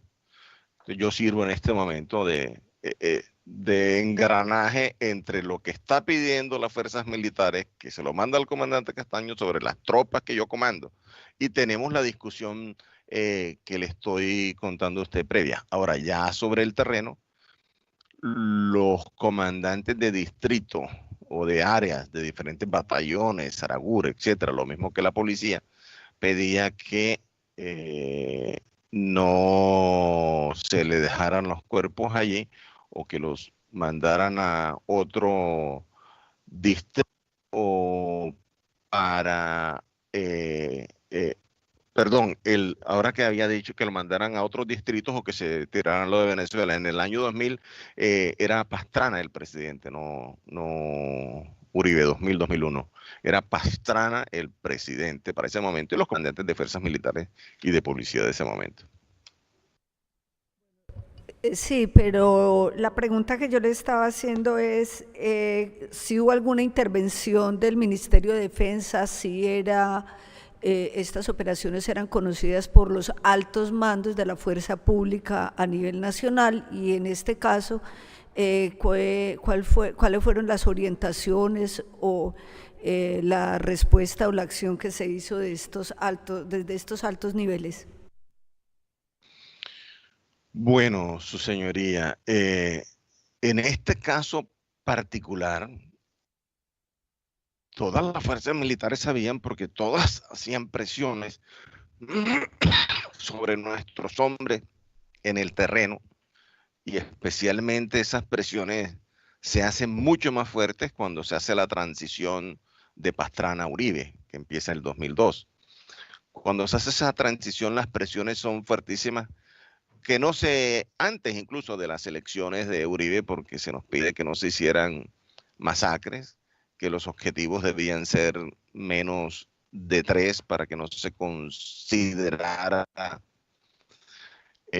la acción como masacre, para que tampoco afectáramos en los ascensos a los oficiales que estaban en el área, porque nos decían que si le dejábamos muchos muertos o cometíamos muchas masacres en su área, esto afectaría a sus ascensos y tendrían anotaciones en su hoja de vida. También hubo comentarios como estos. Y también llegaban reportes con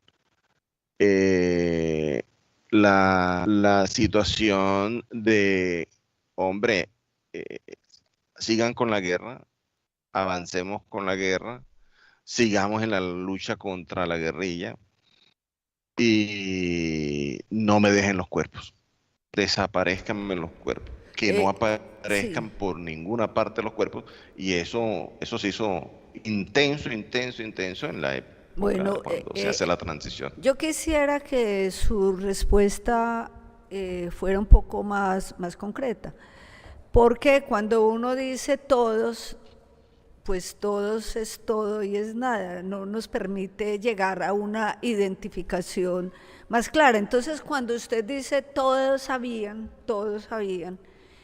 entonces precísenos, dele un alcance a ese todos, y por favor, cuáles eran los medios a través de los cuales se transmitían esos mensajes y esas preocupaciones de las que usted nos acaba de hablar. Su señoría. Perdón, señor Mancuso, obviamente con las advertencias de la reserva y la confidencialidad que se hicieron al inicio de esta audiencia, si considerara que algunos nombres pudieran afectar la presunción de inocencia o seguridad de algunas personas. Su señoría, disculpe, prefiero solicitarle respetuosamente que lo hagamos en una sesión privada. Entonces, estando así las cosas, cuando usted habló de Córdoba-Urabá, señaló claramente algunos intereses económicos. Yo quisiera saber, para esta otra región de la cual usted nos está hablando, aparte de la estrategia contrainsurgente que usted también indicó, ¿qué intereses económicos se pudieron evidenciar en este proceso de planeación de esta región?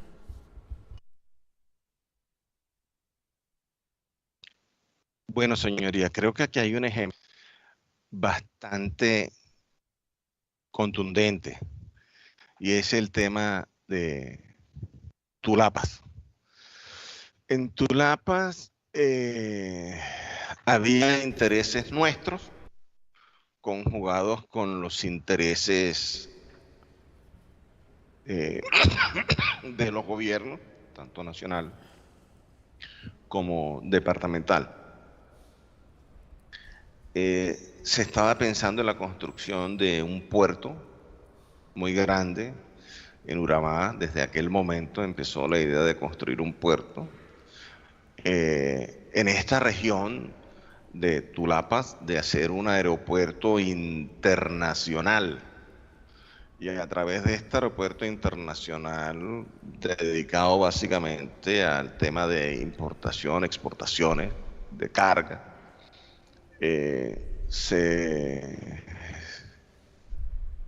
había un interés en buscar unos territorios también por parte del gobierno de que estas zonas no estuvieran con guerrilla. Entonces, tanto confluía el interés de la autodefensa cómo confluía el interés del gobierno nacional.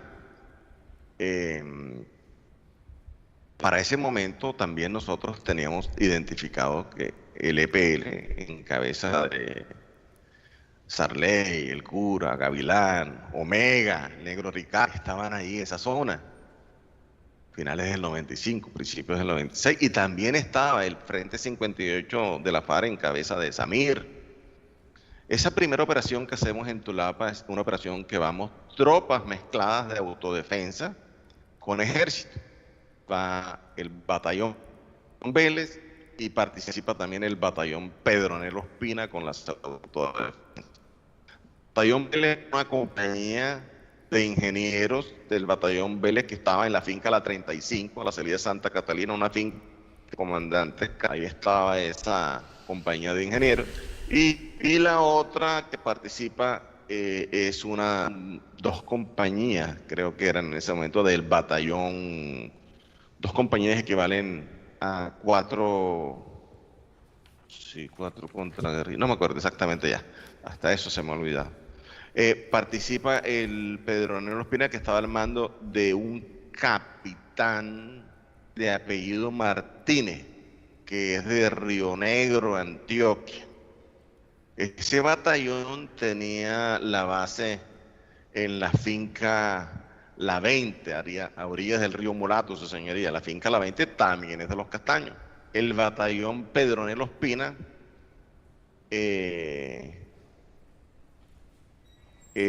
básicamente tenía ahí asiento y donde hoy queda el batallón Vélez a la salida de Urabá hacia Turbo, donde había unas instalaciones de un convento de monjas abandonado. En esa operación se ingresa hasta la zona de Tulapas, se combate con la guerrilla, fue el primer combate grande, y de allí hubo muchísimos combates más en adelante. También más adelante, en el año 97, en esas incursiones participó el batallón 33 móvil, que llegó a San Pedro como para el 97, al mando del mayor López, que estaba en el batallón energético, que estaba en Urrá, que tenía la base ahí en Pueblito, a 10 minutos de San Pedro, en la vía que va de San Pedro de Urabá a Valencia. Con él también se hicieron operaciones en la zona de Tulapa, de Cruz de Hueso, La Resbalosa, todas áreas ahí de esa zona alrededor de Urabá y de Tulapa.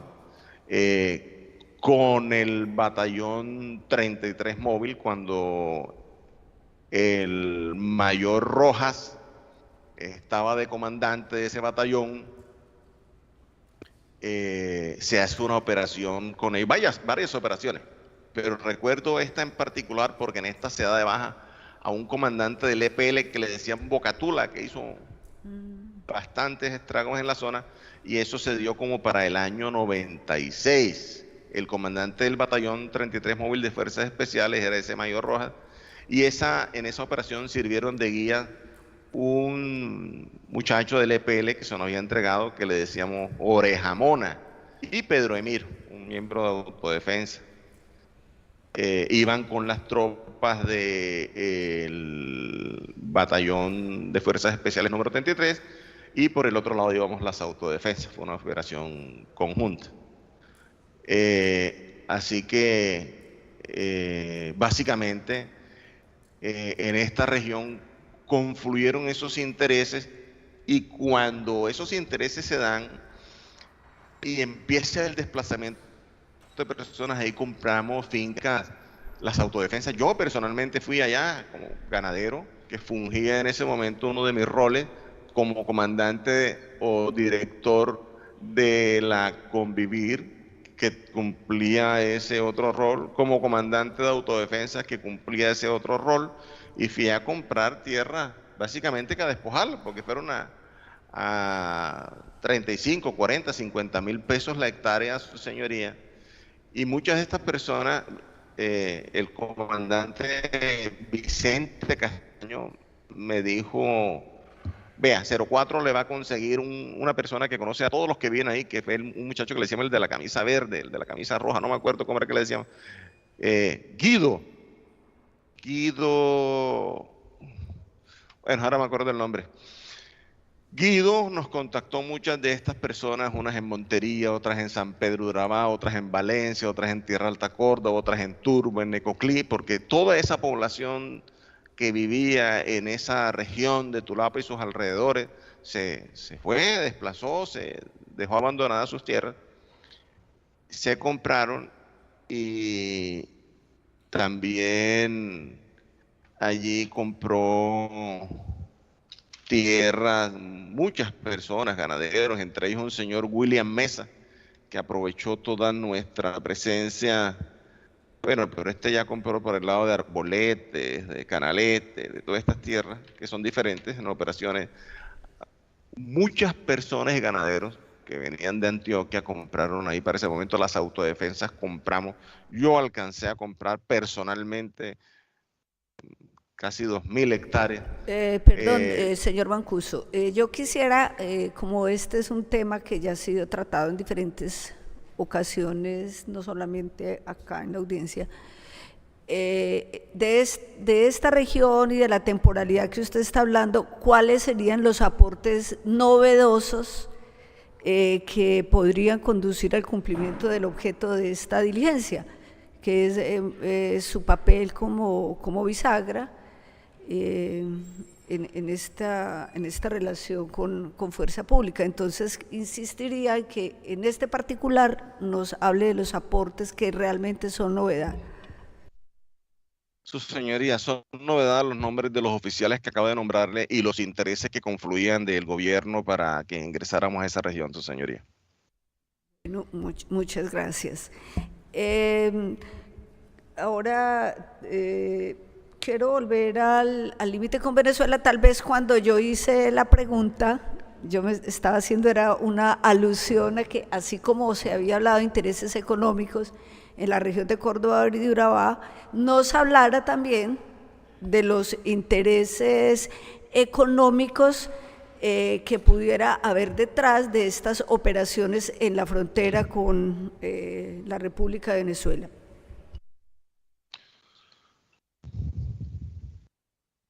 Un segundo, su señoría. Perdón, un segundo. Gracias, su señoría. Para el lado de Venezuela, cuando ingresamos a esta región de el Catatumbo, observé en el año de 1999, yo fui a una operación al Catatumbo la primera vez que fui, y sobrevolé sobre Venezuela, ahí en la frontera. Vi muchos cultivos de palma africana y algunos cultivos de arroz, y en esa región, luego que liberamos la zona esa de Tibú, vi muchos emprendimientos que iniciaron con la palma africana. Los nombres yo no los tengo en mi mente, tendría que reconstruir estos hechos con Armando Alberto Pérez Betancur y con Mauro, que era el comandante que estaba sobre el área de Tibú, para poder darle esta información con precisión. Pero aprovecho que estamos tocando nuevamente el tema hacia allá, su señoría, de Venezuela, y que habíamos hablado de las fosas y los despojos mortales que quedaron en el vecino país de Venezuela, de solicitarle respetuosamente, de ser posible, medidas cautelares, su señoría, para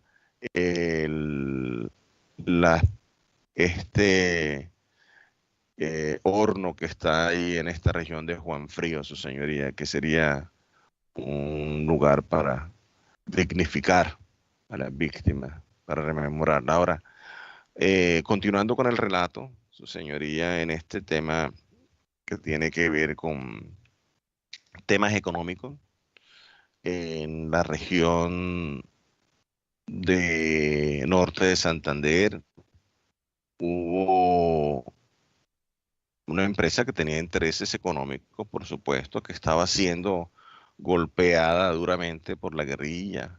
Está un batallón energético que no alcanzaba a dar abasto y que nos pedía colaboración, y fue Termotasajero. Termotasajero genera energía y vende energía a centrales eléctricas de Norte de Santander y otros departamentos. Termotasajero colaboraba, tenía intereses económicos en la zona y colaboraba con las autodefensas. Las empresas mineras del carbón, las empresas de hidrocarburos y de transporte, tenían un interés. Aquí también es importante irnos, bueno, no es tan zona de frontera, pero sí queda Venezuela al lado, que es el departamento del Cesar, que queda limítrofe a Venezuela. Y aquí vienen las relaciones con Drummond, con los transportadores de carbón, con las gasolineras, con el cuidado de la línea férrea para que pudiesen exportar el carbón extraído. Estas situaciones se dieron al punto que el gerente,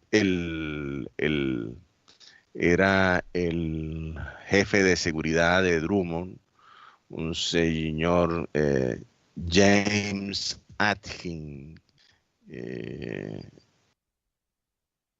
norteamericano, decía él, de la CIA, o fue miembro de la CIA.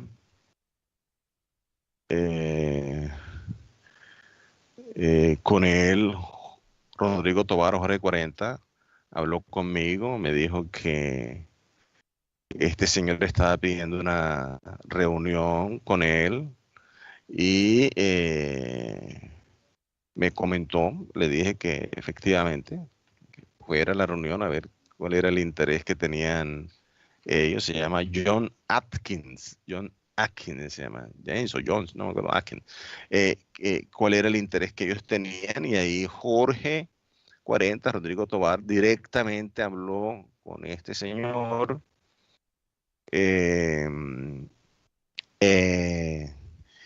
y recibió ciertas informaciones. Creo que allí, no, después fue que nos entregaron, no recuerdo muy bien, tengo que reconstruirlo, el listado de unos sindicalistas de Drummond que las autodefensas se asesinaron.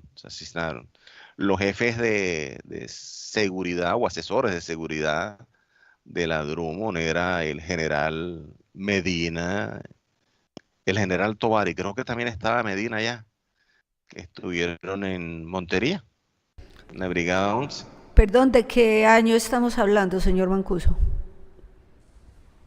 Eso de John Atkins, eso fue como, no recuerdo la fecha exacta, su señoría, él podría mentirle, pero fue alrededor del 2000 más o menos. Quizás un poco antes, no recuerdo con exactitud la fecha, le mentiría, pero no la recuerdo con exactitud. Bueno, entonces yo le voy a pedir un favor de ahora en adelante. Cada que pasemos a hechos o situaciones nuevas, nos va informando el año con la mayor precisión posible, o al menos la época, para nosotros orientarnos y con posterioridad poder facilitar la contrastación de información.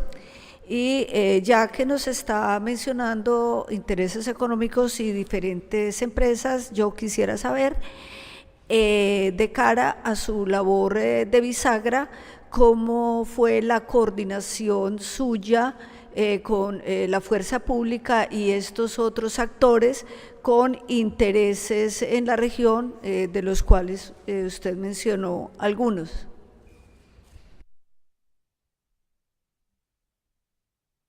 Bueno, su señoría, cuando llegamos a el Cesar, por ejemplo, en el Cesar se hizo reunión con todas las personas ricas del Cesar, en su gran mayoría en la casa de de los Génicos, creo que era Lucas Génico, donde se hizo la reunión, no me acuerdo con exactitud. Jorge Génico fue el que la propició, e incluso la casa donde teníamos el centro de operaciones, donde yo llegaba y me quedaba a dormir, nos las prestó, nos la facilitó Jorge Génico, que quedaba en el mejor barrio que tiene el Valledupar, que se llama Novalito. Ahí teníamos la base de operaciones, de ahí salían los urbanos nuestros a ejecutar diferentes acciones sobre las poblaciones del departamento del Cesar.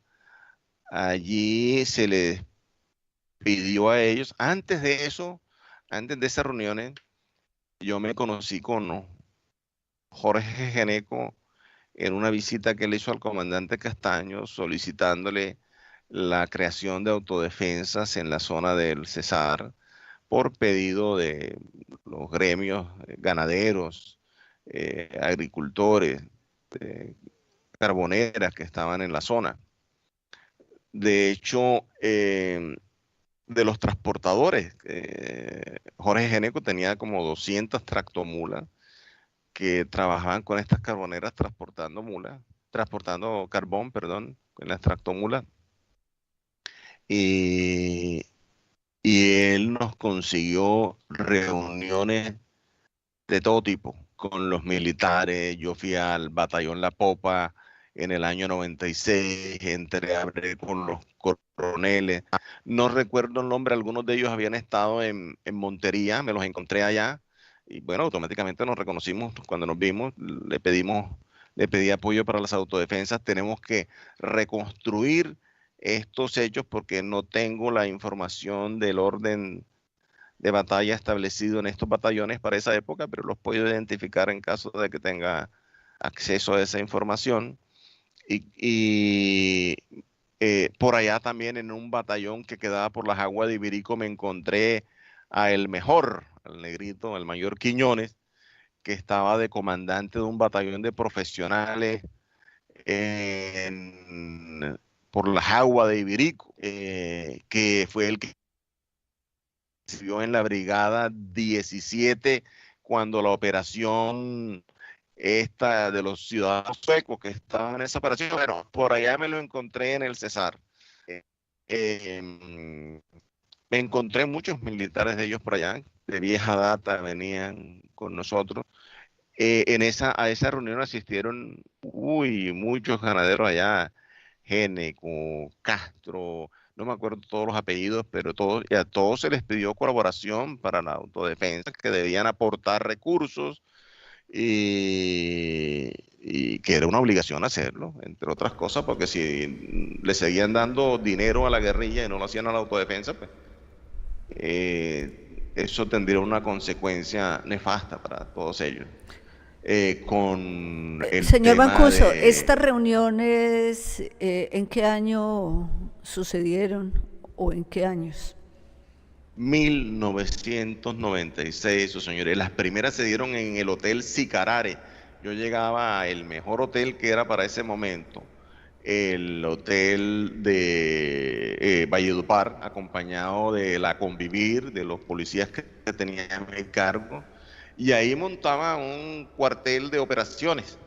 Y desde ese hotel empecé la conformación de los grupos de autodefensa del Cesar. Me reuní ahí con ganaderos, con empresarios, al gobernador lo fui a visitar a su oficina. No me acuerdo cuál era para ese momento, creo que era Pimiento o algo así, no recuerdo con exactitud. Con los militares, ¿sí? A diferentes batallones. Todo organizado con don Iván Ramírez, por supuesto, previamente.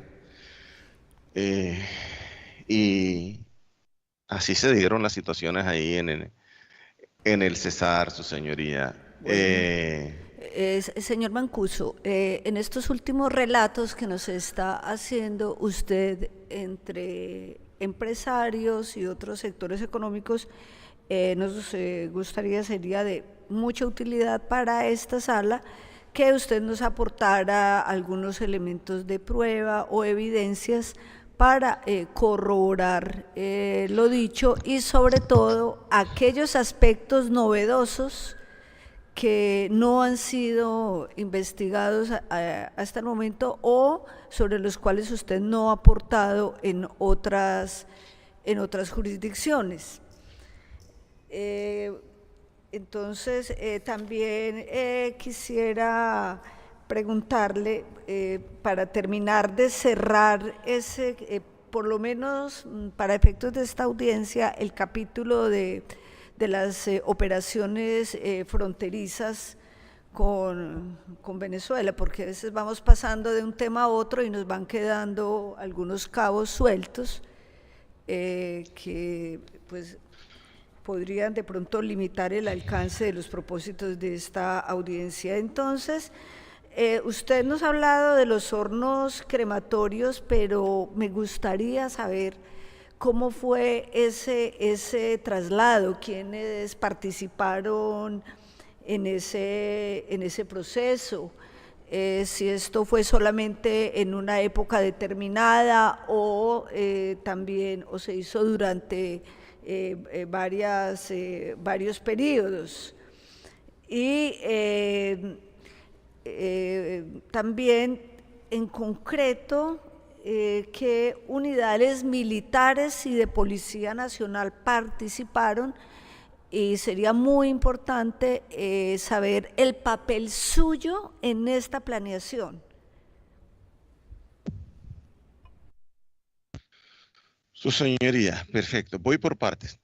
El tema de los militares es el tema menos abordado en Justicia y Paz y en las diferentes audiencias judiciales. Yo particularmente solicité desde el año 2007, perdón, no, 2007 en las primeras audiencias de versión libre, que me entregaran un listado de cómo estaba compuesto cada una de las brigadas, batallones, quiénes eran sus integrantes, el organigrama, el orden de batalla de estas brigadas y batallones, pero nunca fue posible que en Justicia y Paz esa información se me entregara.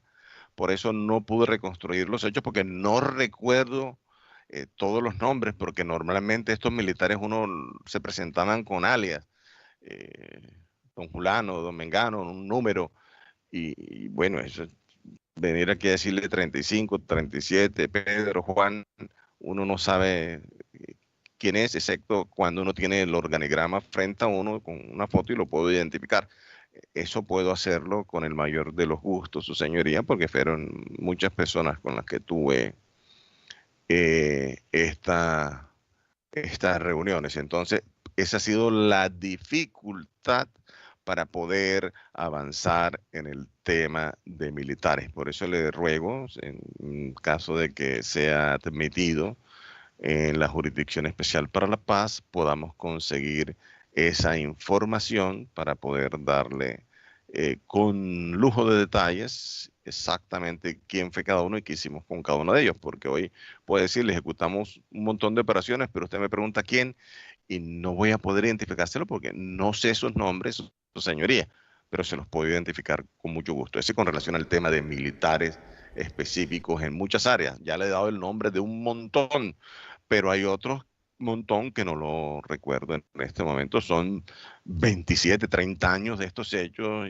y desafortunadamente mi memoria no da para todo esto. Quisiera tener una prodigiosamente que recordara hechos de hace tantos años. Pero bueno, aquí estoy cumpliendo con ustedes. Con relación a los hornos, Venezuela, órdenes militares que dieron esta información, me voy hasta allá. En el año, creo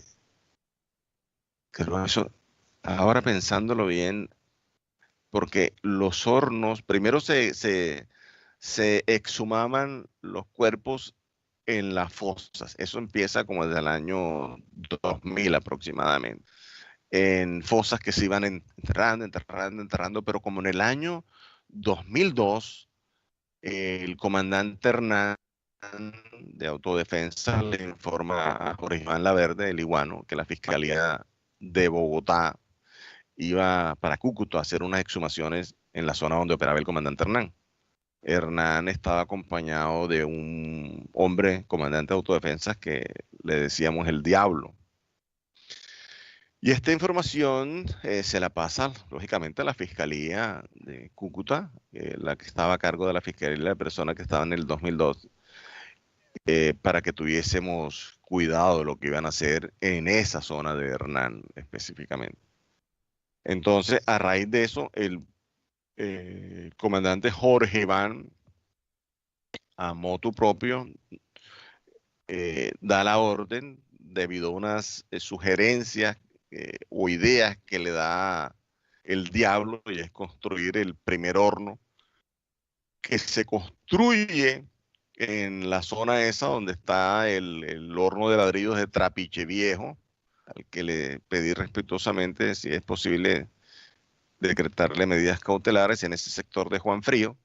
Él sugirió que se incineraran los despojos mortales de esas fosas en ese horno de ladrillos de adobe de Trapiche Viejo. Y así fue como trasladan estos despojos mortales desde la zona de Hernán a el horno de ladrillos de Trapiche Viejo. Se arregla el horno para consumar los hechos de esa manera. En Venezuela se coordinó con unos militares, no tengo los nombres, pero allá hay cementerios de autodefensas, donde hay, su señoría, más de 200 despojos mortales de personas en San Cristóbal, en Ureña, en San Antonio, en La Fría, y en Boquegrita, algo así creo que se llama el otro lugar.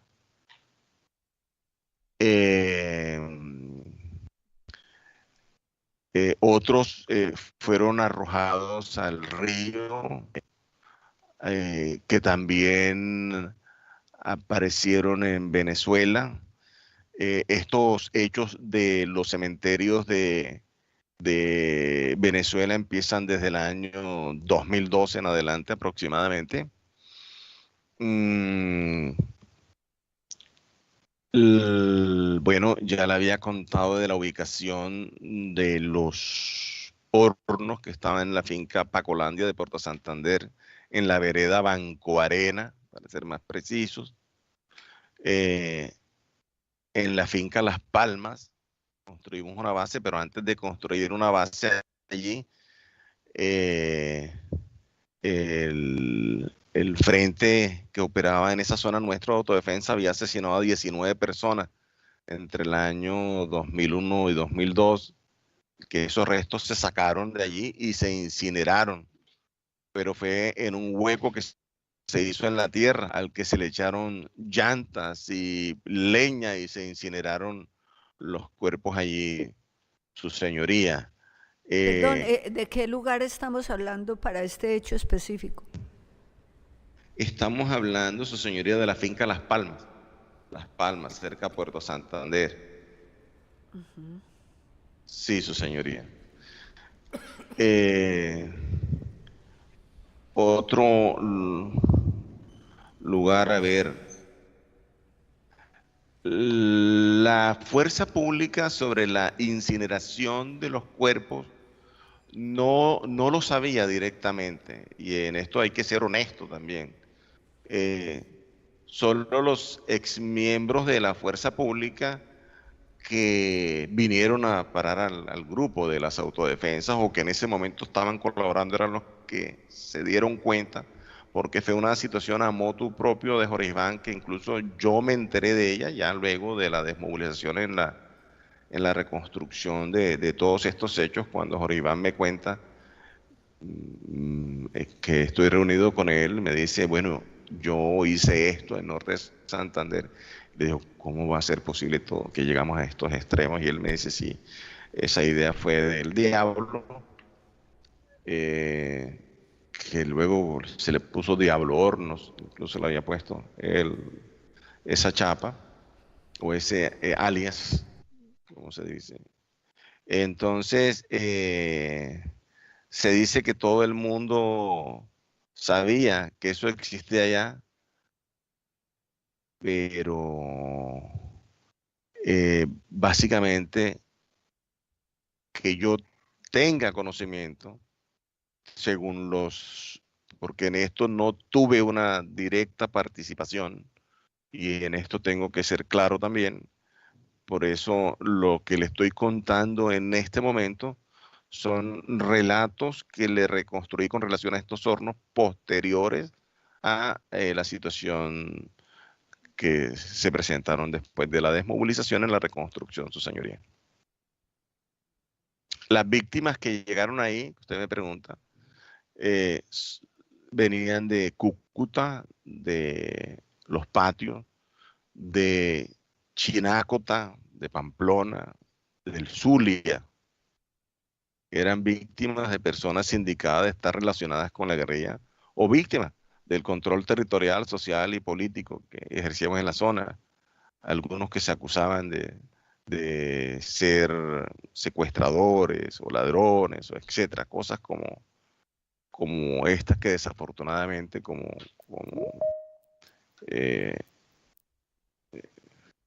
actores que ejercimos dominio y control de facto en estas regiones ejercimos, su señoría. Bueno, para efectos de esta audiencia, yo creo que el tema ya lo dejaríamos allí, más aún que usted refiere que en algunos de estos hechos usted tuvo un conocimiento posterior. Sin embargo, en los aspectos novedosos que son de interés para esta audiencia, esperaríamos que luego usted nos aporte la información complementaria y adicional. Luego definiremos el mecanismo no solamente para esto, sino para otros aspectos que se han ido quedando pendientes en la audiencia. Y ya también para ir cerrando, solo para efectos de esta audiencia, algo que usted nos manifestó en relación con el Cesar, relacionado con la persecución a sindicalistas. Yo quisiera saber que en su papel de bisagra entre la fuerza pública y otros actores, ¿cuál fue entonces el papel suyo en relación con los hechos victimizantes comprometidos contra estos sindicalistas que habían sido indicados por las respectivas empresas? Su señoría, yo soy responsable de todos y cada uno de los hechos que se ejecutaron allá, incluidos los de los sindicalistas, porque fue la instrucción por las órdenes que impartí a todos los comandantes que estaban bajo mi mando, en este caso ahí, a todos los hombres, desde Rodrigo Tobar, Pupo, Jorge 40 hacia abajo. Y era que siguieran con la misma política, con los mismos patrones que veníamos ejecutando, la misma estrategia, y reunirnos con la fuerza pública, ejército, policía, ADA, seguir con estas relaciones, que esos patrones de macrocriminalidad, como hoy se denominan, siguieran adelantándose, recibir informaciones, participar en las acciones militares conjuntas o de manera coordinada. Había una participación activa o pasiva de las fuerzas militares en los hechos, de policía, de DAS. Yo cuando llegué allá conformando el grupo FIQUE, hice todos los contactos, la creación, generé o repliqué los patrones que aprendí desde antes de ingresar a la autodefensa, cuando fui reclutado por el Estado, lo que me enseñó el ejército y policía. Eso lo repliqué en esa zona y ya dejé todo el esquema montado en la región. Y primero coloqué de comandante a Baltasar, después estuvo René Ríos, después llegó Jorge 40, y todos los comandantes básicamente los enviaba de las escuelas de formación que yo tenía en Córdoba o que venían de las escuelas de formación del Urabá. O sea, todos venían con un patrón que iban a replicar en el área, su señoría. Yo eso lo multipliqué por todas las regiones donde estuve. Bueno, entonces, también de cara al objeto de esta diligencia, no es suficiente con que usted nos informe que actuaba en calidad de paramilitar. Lo más importante y novedoso es que usted nos informe en la planeación de este conjunto de acciones que acaba de reportar, cómo era su relación de coordinación, de alianza y de lo que usted mismo ha denominado, y aquí se conoce como bisagra, en esa relación y en esos hechos.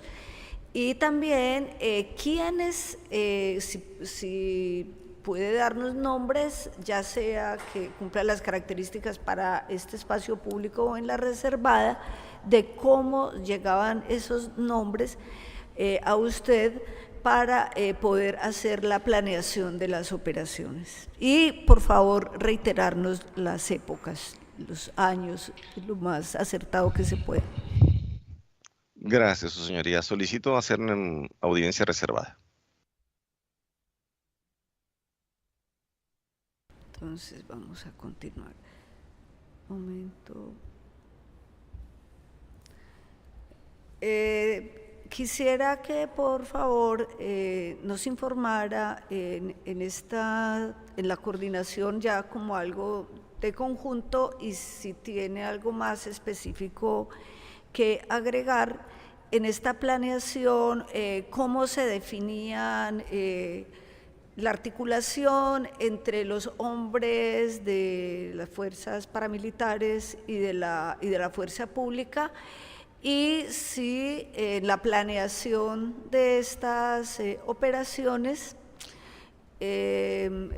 usted quedaba con hombres de la fuerza pública bajo su mando, o usted cedía también parte de sus hombres para que quedaran bajo el mando de la fuerza pública. Sí, su señoría. Dentro de estas operaciones, fíjese que de entrada iban 2 hombres de policía. Cuando estaba conformando estos bloques, de entrada iba la convivir. O sea, de entrada habían 2 componentes legales que hacíamos de bisagra, hacíamos convivir la ilegalidad con la legalidad. Entonces, en estos hechos, yo hice contactos con militares arrancando para la creación del bloque norte con el comandante de todos los militares que estaban en el norte de Colombia, que tenían que ver con ejército.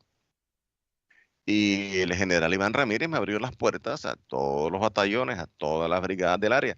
Yo fui recibido en todos y cada uno de ellos como uno más de estas instituciones. Yo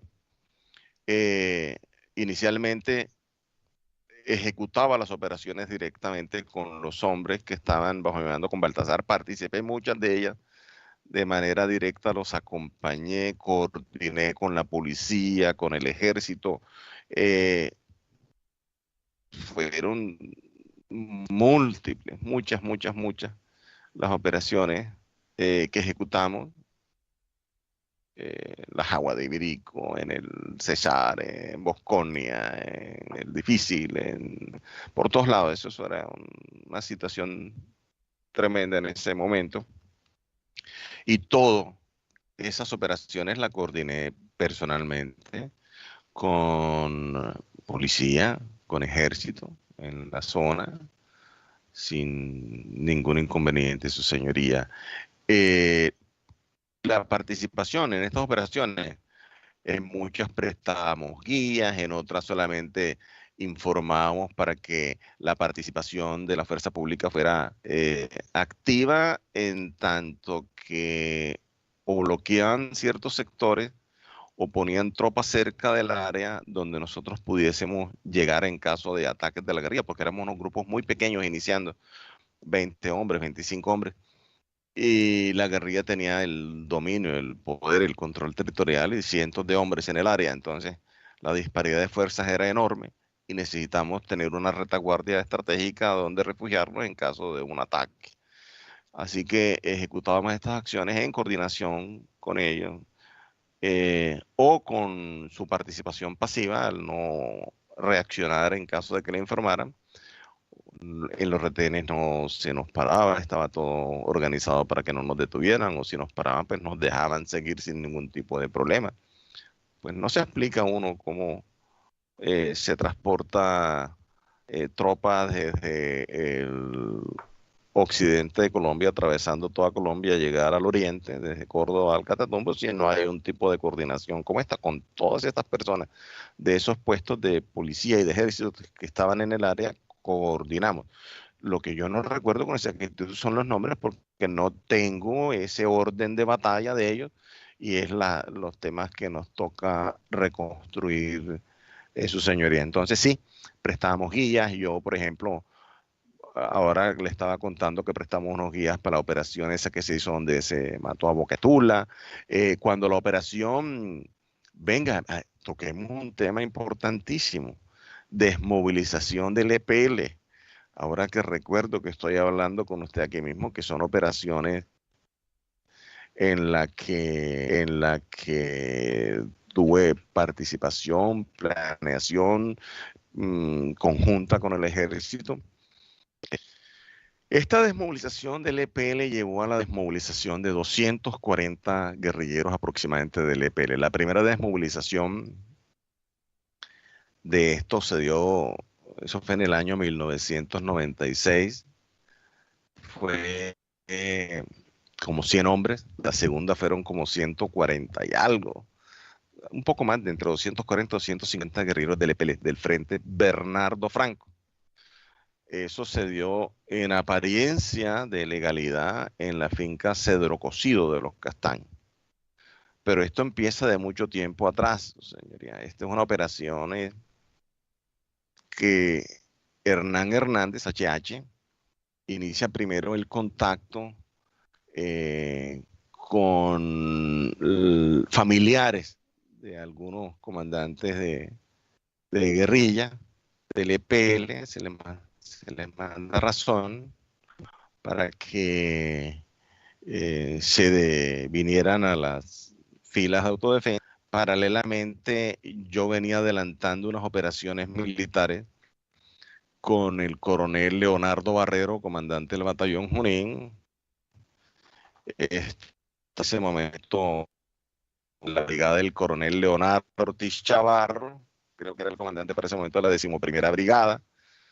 Me reuní con ellos en la oficina del coronel Ortiz, en la Brigada 11. Ahí estuvo el comandante del batallón Junín, que era el coronel Leonardo Barrero Gordillo. Estuvo el mayor René Sanabria, comandante del B2. Y también hubo que pedir la autorización a mi general Iván Ramírez Quintero, de la primera división, que era el comandante de la primera división para ese momento. Con ellos iniciamos una operación tenaza, que llamamos, a las tropas de Sarley, el negro Ricardo, Otoniel estaba entre ellos, que estaban entre los valles del Manso y del Tigre, en esa región estaban, y empezamos primero una operación de bloqueo de alimentos.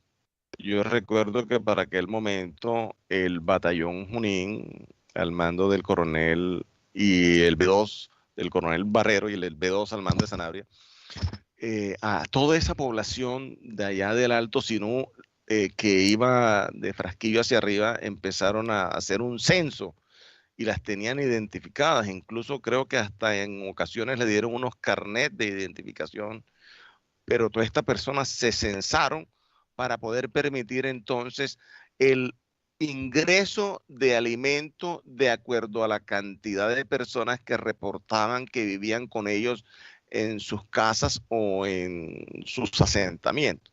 Entonces se tenía un censo por parte del ejército de estas comunidades indígenas y comunidades étnicas, que eran las que predominaban en esta región, y de algunos campesinos, y con ellos, con ese censo, solamente cierta cantidad de comida para que no subieran comida a la guerrilla. Entonces, por ahí empezamos a tener un que afectó de manera exagerada a la población y a asesinar a los lancheros que se movían o no movían a las guerrillas en el área, porque como esto es zona de montaña, la única manera de movilizarse rápidamente es a través de los ríos. No hay carreteras, o uno se mueve a pie o se mueve en canoas con motor.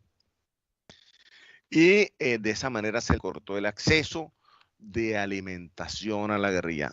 Entonces, allí, en esa operación, el ejército entró por un sector, nosotros por otro sector. El ejército entró con guías que yo le entregué para hacer estas operaciones, y así empezamos nosotros el bloqueo de estos hombres que eran los más duros para desmovilizarse y los que finalmente se desmovilizan de último.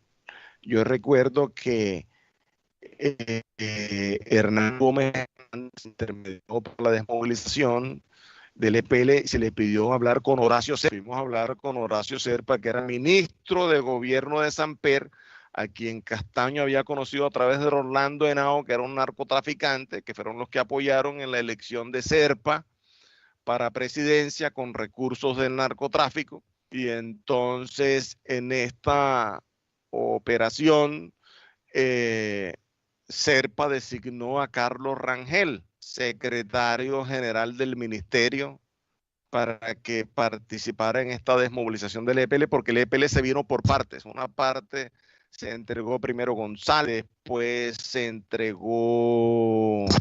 ¿Quién fue el que se entregó?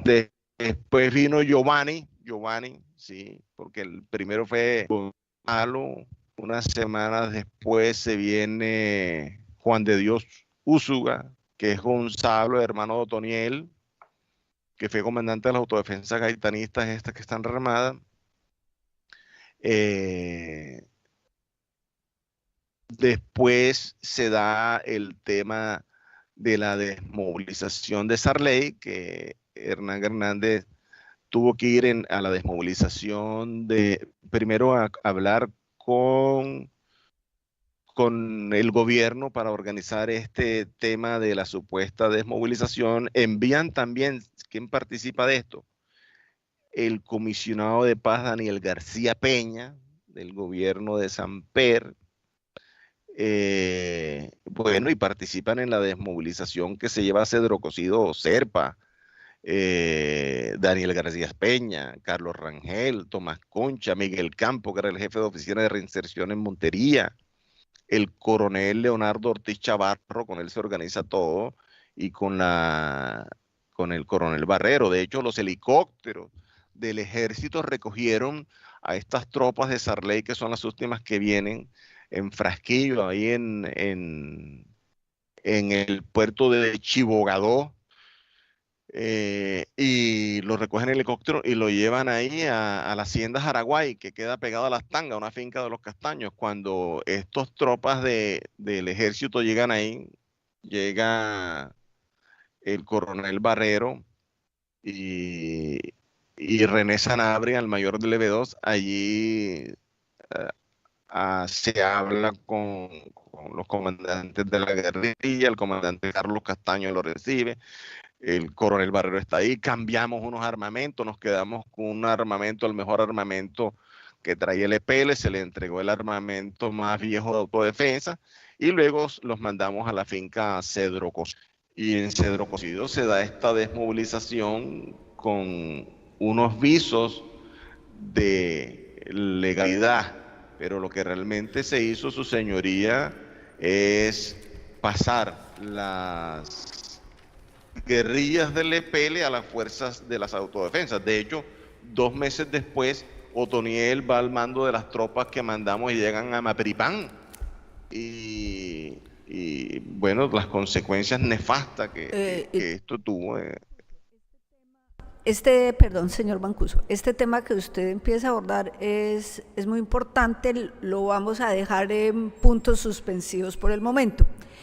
Pero sí quiero que usted en blanco y negro nos diga, en este proceso de desmovilización del EPL que nos está narrando, ¿cuál fue la calidad de bisagra que usted tuvo en la actuación con la fuerza pública y en qué plan criminal pudo haberse derivado de allí, en el cual usted haya tenido una participación definitiva? Y por favor explíquenos cómo fue esa participación, porque recuerde que siguiendo las órdenes de la sección de apelación usted debe comprobar de manera fehaciente ese rol que tiene que contribuir para el plan criminal y entender esas estructuras criminales tanto de los grupos al margen de la ley que estaban bajo su mando y control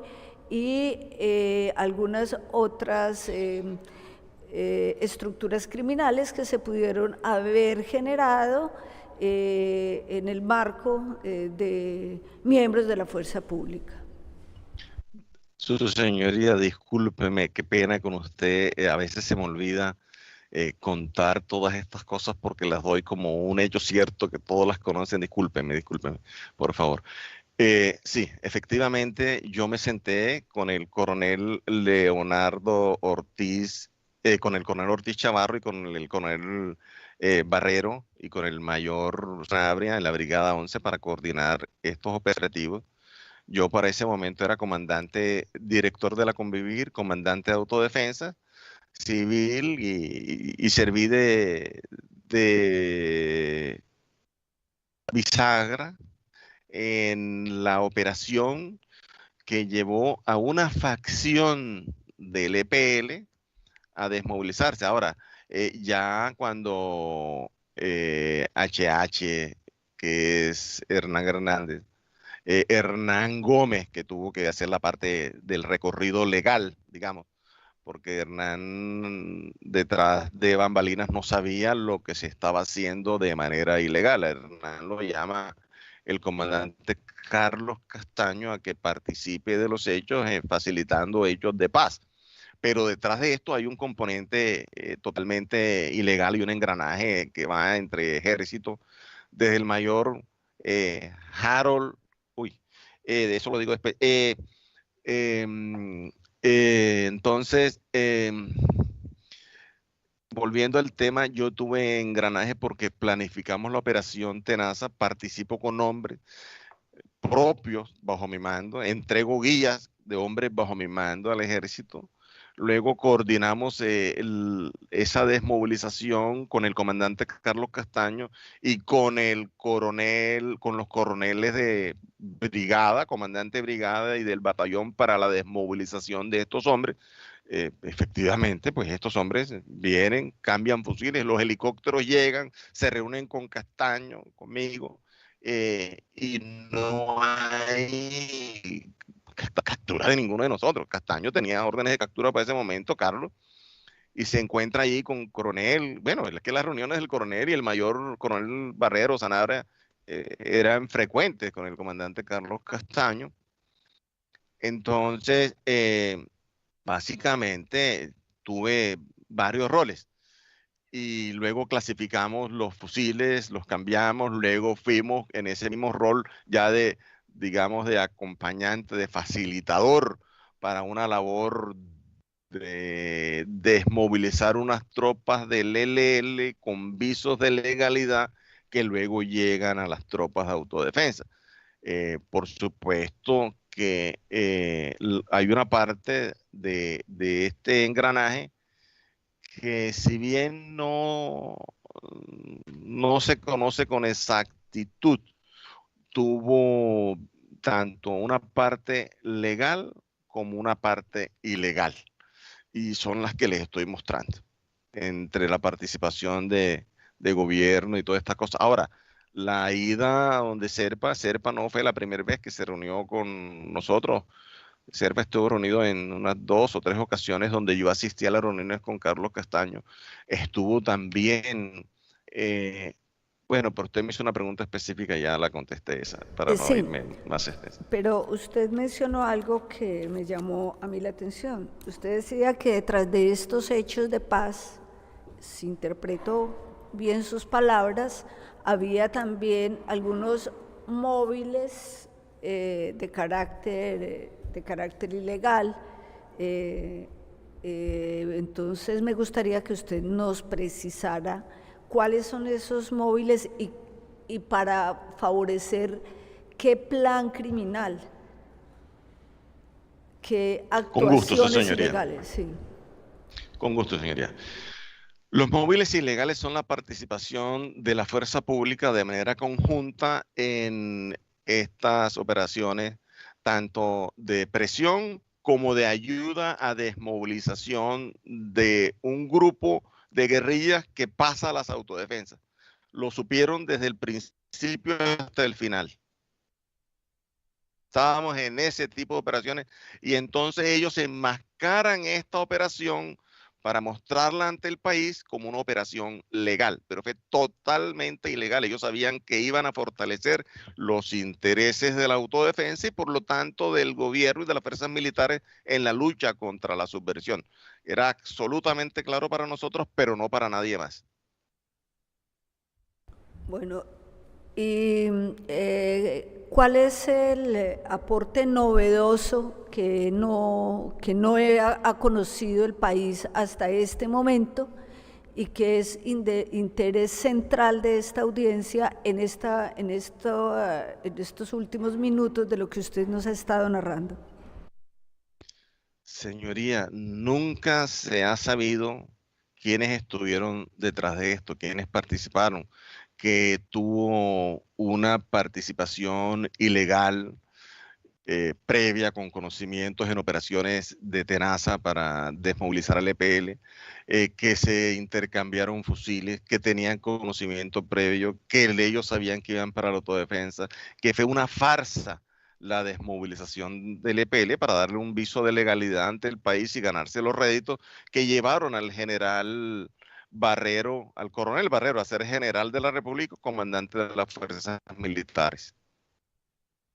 Bueno, usted nos mencionó que para estos efectos hubo diálogos y coordinación con las más altas instancias del gobierno nacional. Entonces, para cerrar esta jornada de la diligencia, por favor, ilústrenos acerca de esas relaciones, no solamente en esta desmovilización, sino en los temas que hemos abordado a lo largo de la mañana de hoy, de cara a establecer si las coordinaciones solamente se hacían a nivel de división, brigada, o se llegaron a tener lugar también con el Estado Mayor del Ejército, con dirección de la policía o con la Comandancia de Infantería de Marina, porque esto es de alto interés para la jurisdicción, señor Mancuso. Su señoría, sí, hubo coordinación con los altos mandos militares para la desmovilización del EPL. El comandante Carlos Castaño incluso habló directamente con el ministro Serpa antes de que recibiera a Hernán Gómez, le pidió que lo recibiera. Y ya Hernán presentó pues, la historia legal como se le había presentado para que hiciera el favor, pero el comandante Castaño habló con Serpa directamente, o sea, desde el gobierno de Serpa era Samper, sabían que esto era una operación de autodefensa que estaba involucrada en este tema de desmovilización. ¿Y en el alto gobierno existía la conciencia de lo que usted llamó en esta audiencia una farsa o un encubrimiento de lo que realmente estaba sucediendo? Así es, su señoría, porque el comandante Carlos habló directamente con el ministro Serpa y le dijo que íbamos a adelantar estas operaciones, que nos ayudara con ellos. Entonces le dijo que le iba a mandar una persona, pero que se manejara como una desmovilización que se iba a dar con ejército.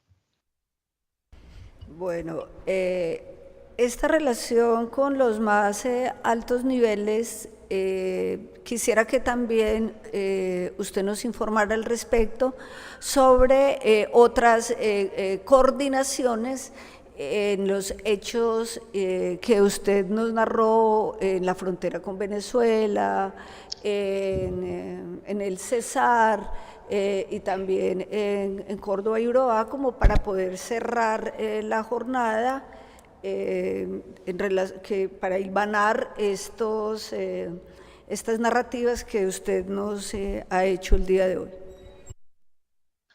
Gracias, señora. Es importante anotar que Daniel García Peña, que Hernán Gómez, que Carlos Rangel, que Miguel Campo, que Tomás Concha, no tenían idea de la ilegalidad de la desmovilización, pero su jefe, el ministro Samper, lo sabía y los militares todos lo sabían. Serpa, perdón, el ministro Cuando Serpa. usted dice los militares todos, exactamente díganos a qué se está refiriendo. A los que le nombré y unos altos funcionarios en la audiencia reservada, se lo digo, señoría. En este estado haremos la pausa para el receso para el almuerzo y tendremos también un espacio reservado con el señor Mancuso. Vamos a ver qué hora es. Entonces regresaríamos a las 2 de la tarde. Gracias, señoría. Muchas gracias, señoras y señores.